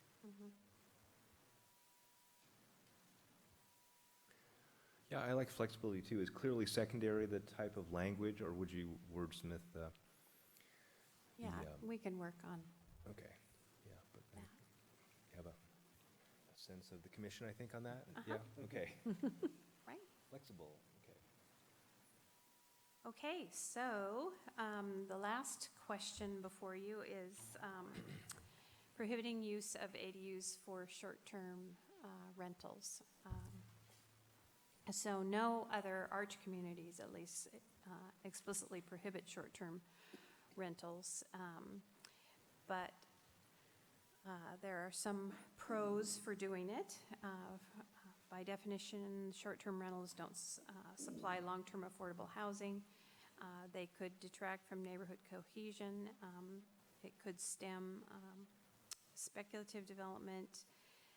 And as 31% of ADUs in Portland were used as short-term rentals. However, the cons of limiting it is that sometimes short-term rentals are often the most lucrative use, and if you were looking at enhancing the affordability of someone living in the main structure, that could be very valuable. If you limit it, it might also restrict the number of ADUs that are built. Because as we know, one of the really valued things about ADUs is flexibility, the flexibility to use it in different ways. I think that kind of captures the pros and cons. The City Council recently, as a result of an ongoing issue, looked at whether they wanted to regulate ADUs, require licensing or that kind of thing, and they just chose not to go in that direction. I don't think that necessarily sets out an approach for this discussion because we're really looking at a specific subset of housing type, ADUs, where we have an owner occupancy requirement. But we thought we'd raise the question in case you had any thoughts about that. So did the council specifically say it doesn't apply to ADUs, or they? No, they said they did not want to go down the path of regulating pre-existing ADUs, or pre-existing structures that were used as short-term rentals. In any residential? In any residential structure. area. Okay, was it a unanimous vote, or was there, Oh, my gosh. do you recall? I Was don't. there, what was the, contours of the discussion? Because to me, that's a pretty important thing. If the council decided they do not want to regulate it, that's a pretty significant.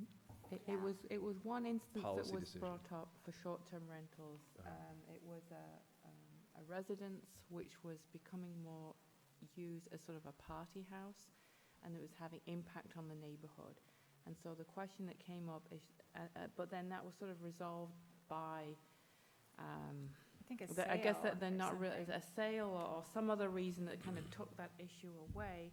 And then the council were wrestling with, this is one instance related to sort of Airbnb and how that goes. And they decided that based on that one circumstance and that it had sort of been self-resolved, that they did not want to get into regulating short-term rentals. That was the nature of the discussion. So my question is, can you define a short-term rental? Like less than a year? It's usually 30 days. I think Okay. is that's the definition that I have seen. There is, I believe, even a new state definition for short-term rentals. Because you think about houses for the school year near colleges, you know, it's really for the school year, but is that considered a short-term rental or? No. Okay. No, this So is it's like really a A bed and vacation rental breakfast. by owner or an Yeah. Airbnb, something Yeah. like that. Okay. Kind of getting into this, I feel like the use of ADUs for short-term rentals shouldn't be prohibited. I think I'm saying that correctly, that the owner should be able to use it for short-term rentals, especially with that point of the owner occupancy regulation. Having them there should reduce some of the potential issues that came up with the council meeting about parties and whatnot.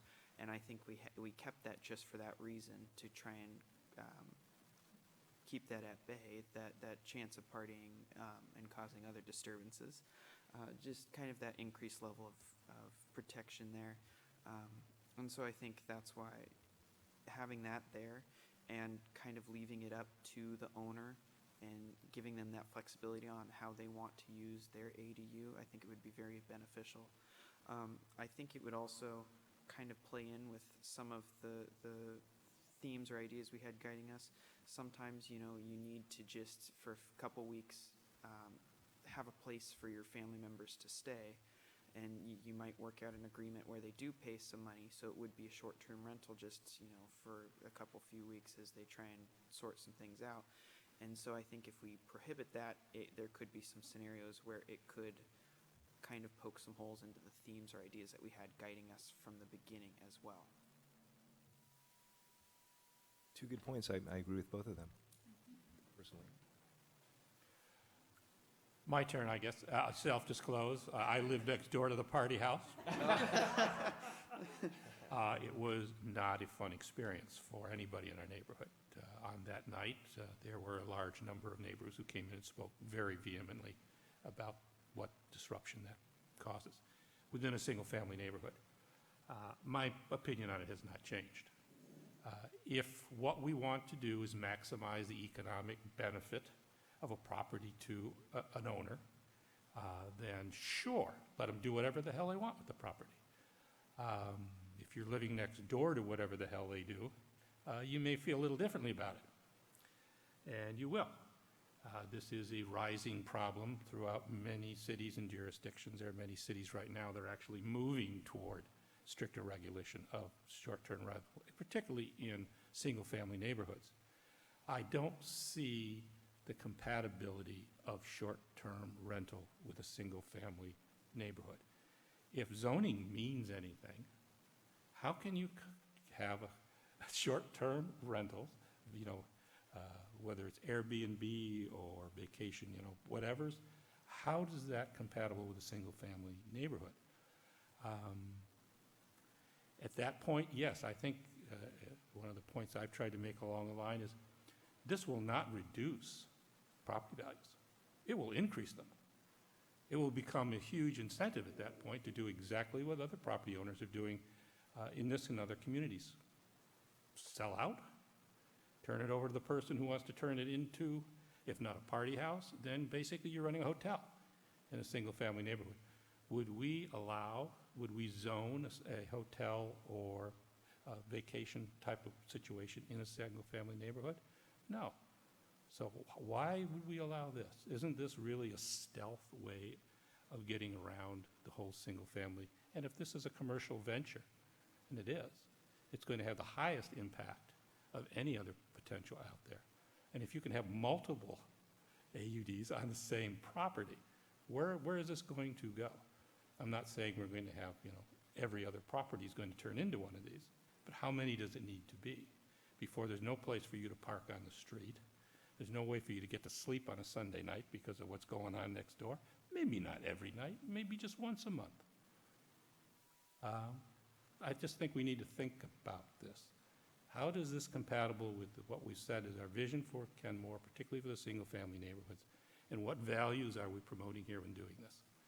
If what we're saying is we owe it to our property owners for them to be able to use their property in the most economically beneficial way to themselves, regardless of any of the impact on the neighbors around them, easy decision, do it. If we feel something else, I think maybe we ought to think about this twice. City is to respond to the neighbors' calls to a party house. But that can happen in any neighborhood. I mean, we have parties In any kind of housing, too. Yeah, and Could be. it can happen in, apartment complexes, but we already have ordinances for sound after a certain period of time. But then the burden falls on the city to enforce it. So what you're saying is, let's make some regulations that already enforce it and don't allow these rentals for short term. Is that what you're saying? Not exactly, no. If we assume that the party house situation will never exist again, and all we're doing is we're saying we're going to allow to have transient operations within our single-family neighborhoods of renting out with, daily, twice daily, twice a week turnover, if that's okay, if that's what we want to have in our single-family neighborhoods, then fine. But understand what we're doing. Everything we said about having multiple ADUs on a property is magnified 10, 20 times. If you've got 2 ADUs on a unit that are getting turned over every 3 days, what does that do on the neighborhood? What does that feel like? Again, it may not happen in every property in the neighborhood or every other or every fourth one, but how many does it take before you really don't have a single-family neighborhood anymore? Changes the feel of it. And as you begin to have people who will begin to, as we experience in the most extreme example, where people begin to feel like they're being forced out of their neighborhood because it's turned into something very different. How do you address that? So I'll just finish my tirade by saying, just what are we trying to accomplish here? What benefit does the city and the people of Kenmore gain out of this? I understand the benefit to the owner, money. Is that what we're really after here? What is our goal here? Well, I think it's hard to separate the ADU issue from the short-term rental issue that the city council chose not to take on. But that said, to Nathan's point, I think the owner occupancy helps with some of the problematic behavior to a degree. Just putting this out here as an idea, Mike, what if there was a restriction on short-term rentals for detached ADUs? So I don't see problematic an attached ADU and a party house, right? That seems incompatible with owner occupancy requirements. I guess unless the owners lived in the detached, and then you could have two. They lived there, but they weren't home. It's a good thought, Mike. It gets us halfway there. I take half a loaf, particularly if I was living next door to it. But again, I wouldn't even necessarily, I would even toss aside the party house example. It'll happen. We all know it'll happen. But it really is, what we're really doing is we're saying we're allowing a transient rental operation, hotel, in a single-family neighborhood. Is that allowed in our zoning code? But that's not necessarily unique to the ADU conversation, right? No. And maybe ask Debbie and Lori again. The city council's position on this, I believe, wasn't that they made a decision, but they decided to have no decision? Did they actually take a stance for or against? They didn't, they decided not to Not to take any address it. action. Seemed like it was a wait and see. Yeah, I think that's a really relevant point. If the council's already decided to do whatever they're going to do, are ADUs that different from the rest of the housing stock that they deserve their own sort of carve out for, at least recommended restrictions on short-term rentals? I'm not sure about that. So to me, that was the most relevant factoid here. I certainly hear what Mike's saying. I think, as Carol mentioned, there's also a role for code enforcement, noise ordinances. I have a really loud neighbor next door occasionally sometimes, so I empathize, and I've called the police more than once. So I think there are avenues in the owner occupancy too. So I think there are enough at present sort of mitigating circumstances, in my view, to keep it keep it flexible for that, so that's my opinion.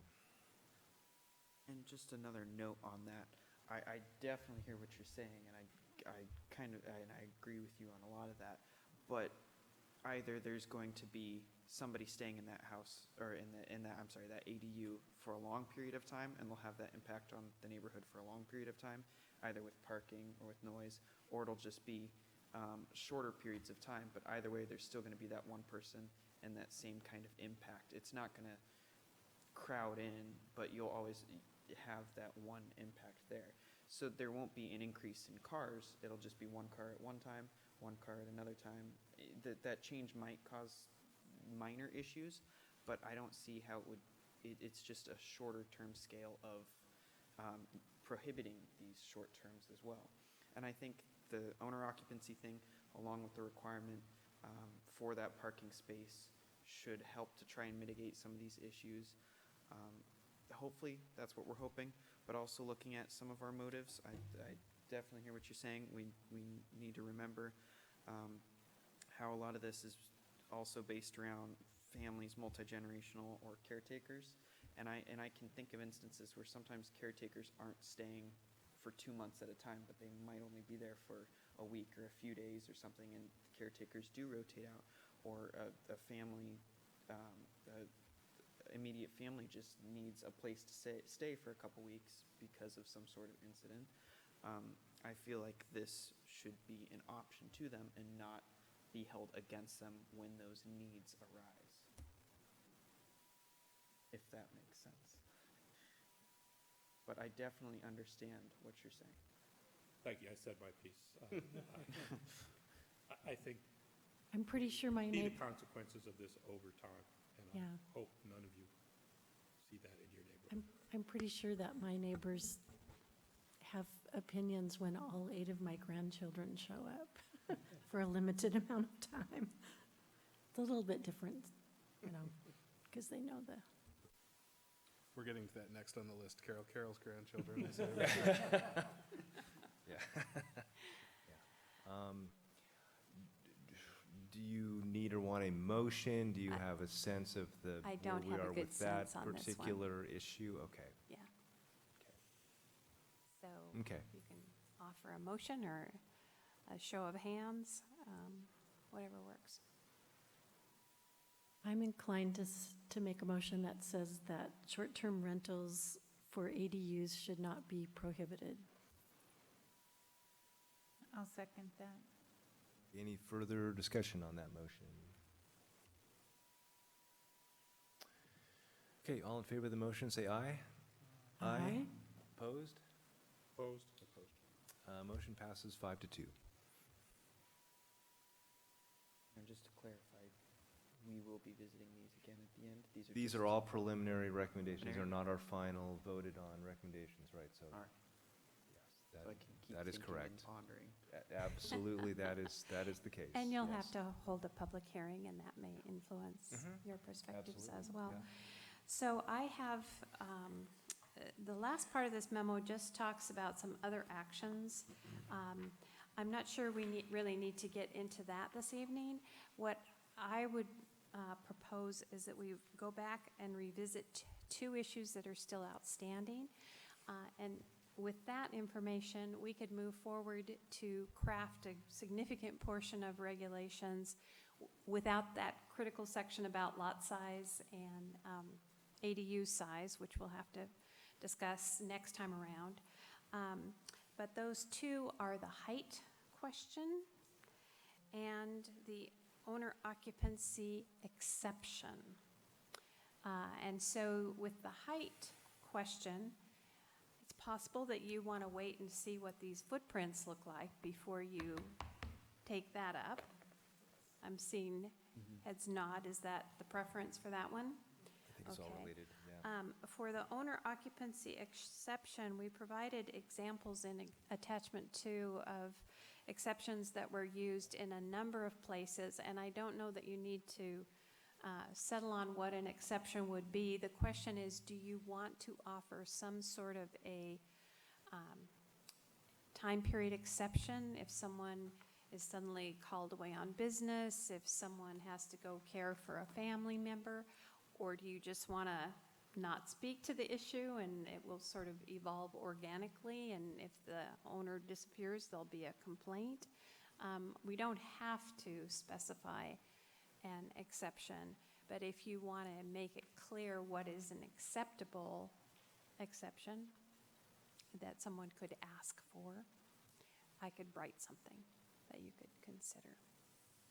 So thoughts on that? Would it, I have a question. Would it be too complicated to connect this with the short-term renting? So say, for instance, you require that there is a mandatory owner occupancy for, short-term renting, but say that there could be exceptions if there's a long-term renter? Or is that getting too technical and too hard to? I think enforce. that if it would be perhaps cleaner, if you are interested in an exception, you could make it clear that during the time period of an exception, there could be no short-term rental of the ADU. You see what I'm saying? So if, and I would encourage that there be at least a notification to the city, perhaps an application process that says, here's why I need an exception. We can hand back and say, here are the rules. You know, if we grant this, you can't have short-term rentals. Or So I have a perfect example because I know somebody who has a beautiful home near Mount Hood. And they like to be with their family during the month of December, but they have rental pods or ADUs on the property, but they live in the big house. But when they're gone for that month, they can't rent out those little pods because they're not on the property. So I think it's okay to say that, personally, because the person who's responsible for the property isn't there.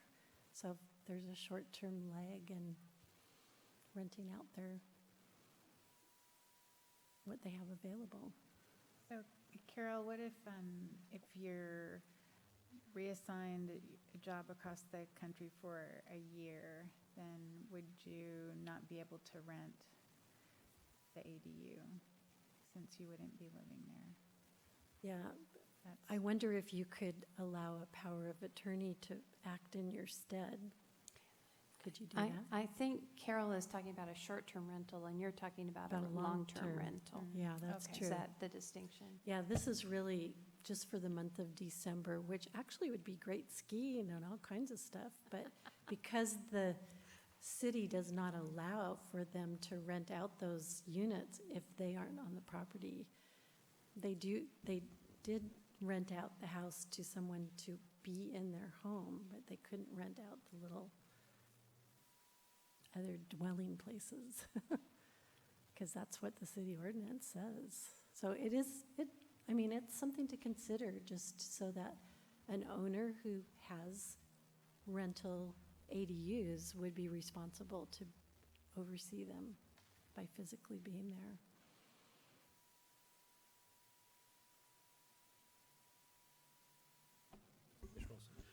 When we look through the different other city standards, I think there's probably a combination of different things can be taken to make this work.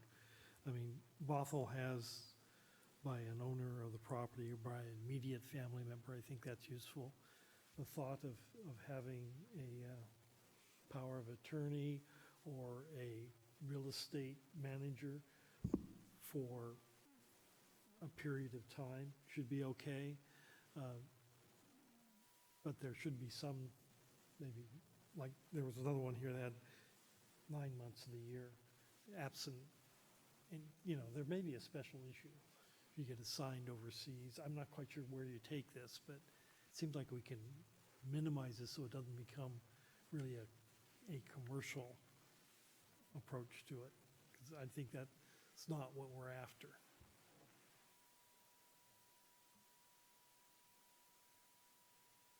Yeah, I like some kind of time limit and some kind of provision for immediate family. Those were two of my things that stood out. I don't know what the proper, that's, I think we're going to have to revisit that, but those are two that stood out to me.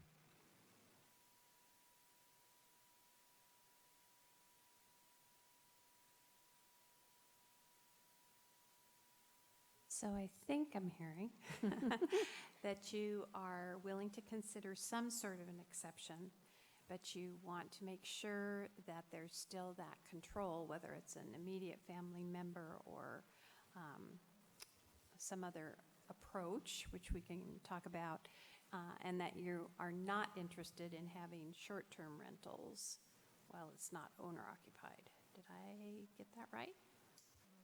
That sounds good. Okay. All right.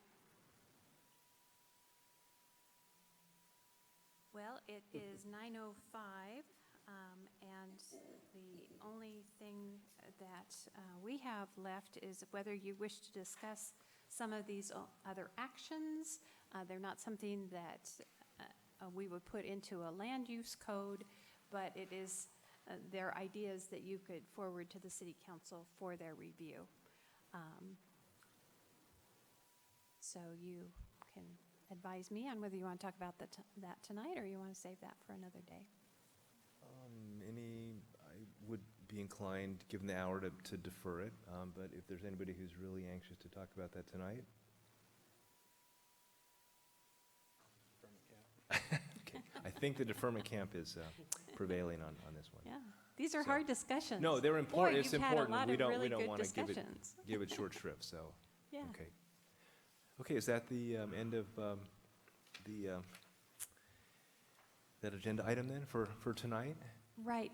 Okay, I wanted to talk briefly about your schedule. sure. So October 1st is your next meeting, and that's the meeting where presumably we'll have our scenarios and maybe some draft code language.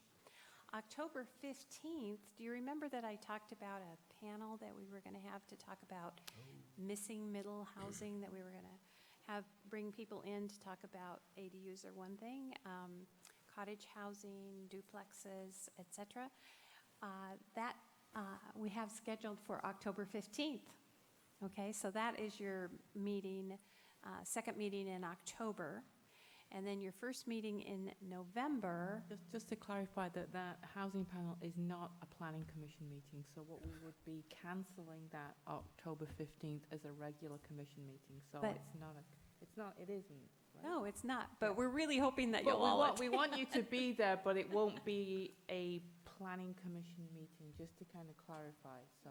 That's good. And then your first meeting in November, I think you're back to the parks plan. We may have a few little things for ADUs, but the focus of that meeting will be the parks plan. And then the second meeting in November, depending on where you are, we'll either be looking again at refined language, or it's possible that that could be the public hearing. I'm not sure we'll be there yet, but I just throw that out. And then you also are invited to a Parks open house. Right, so next Wednesday, it's an open house for the pros plan. As a resident, you probably received a little flyer in the mail, so you already know about it. Again, this is not a planning commission meeting next week, but if you're interested in kind of popping in and seeing who's there and what kind of questions, great. And then we would be, obviously, the future meeting then giving you some feedback on what we heard at the open house. Have you received much feedback from the postcards that you sent out? We've had calls going, this is, first of all, they like the postcard, they like the ability to do an online survey as well as come to the open house. So we've had some positive feedback on it, yeah. Okay, anything else anybody wants to bring up for tonight? We are adjourned. Thank you.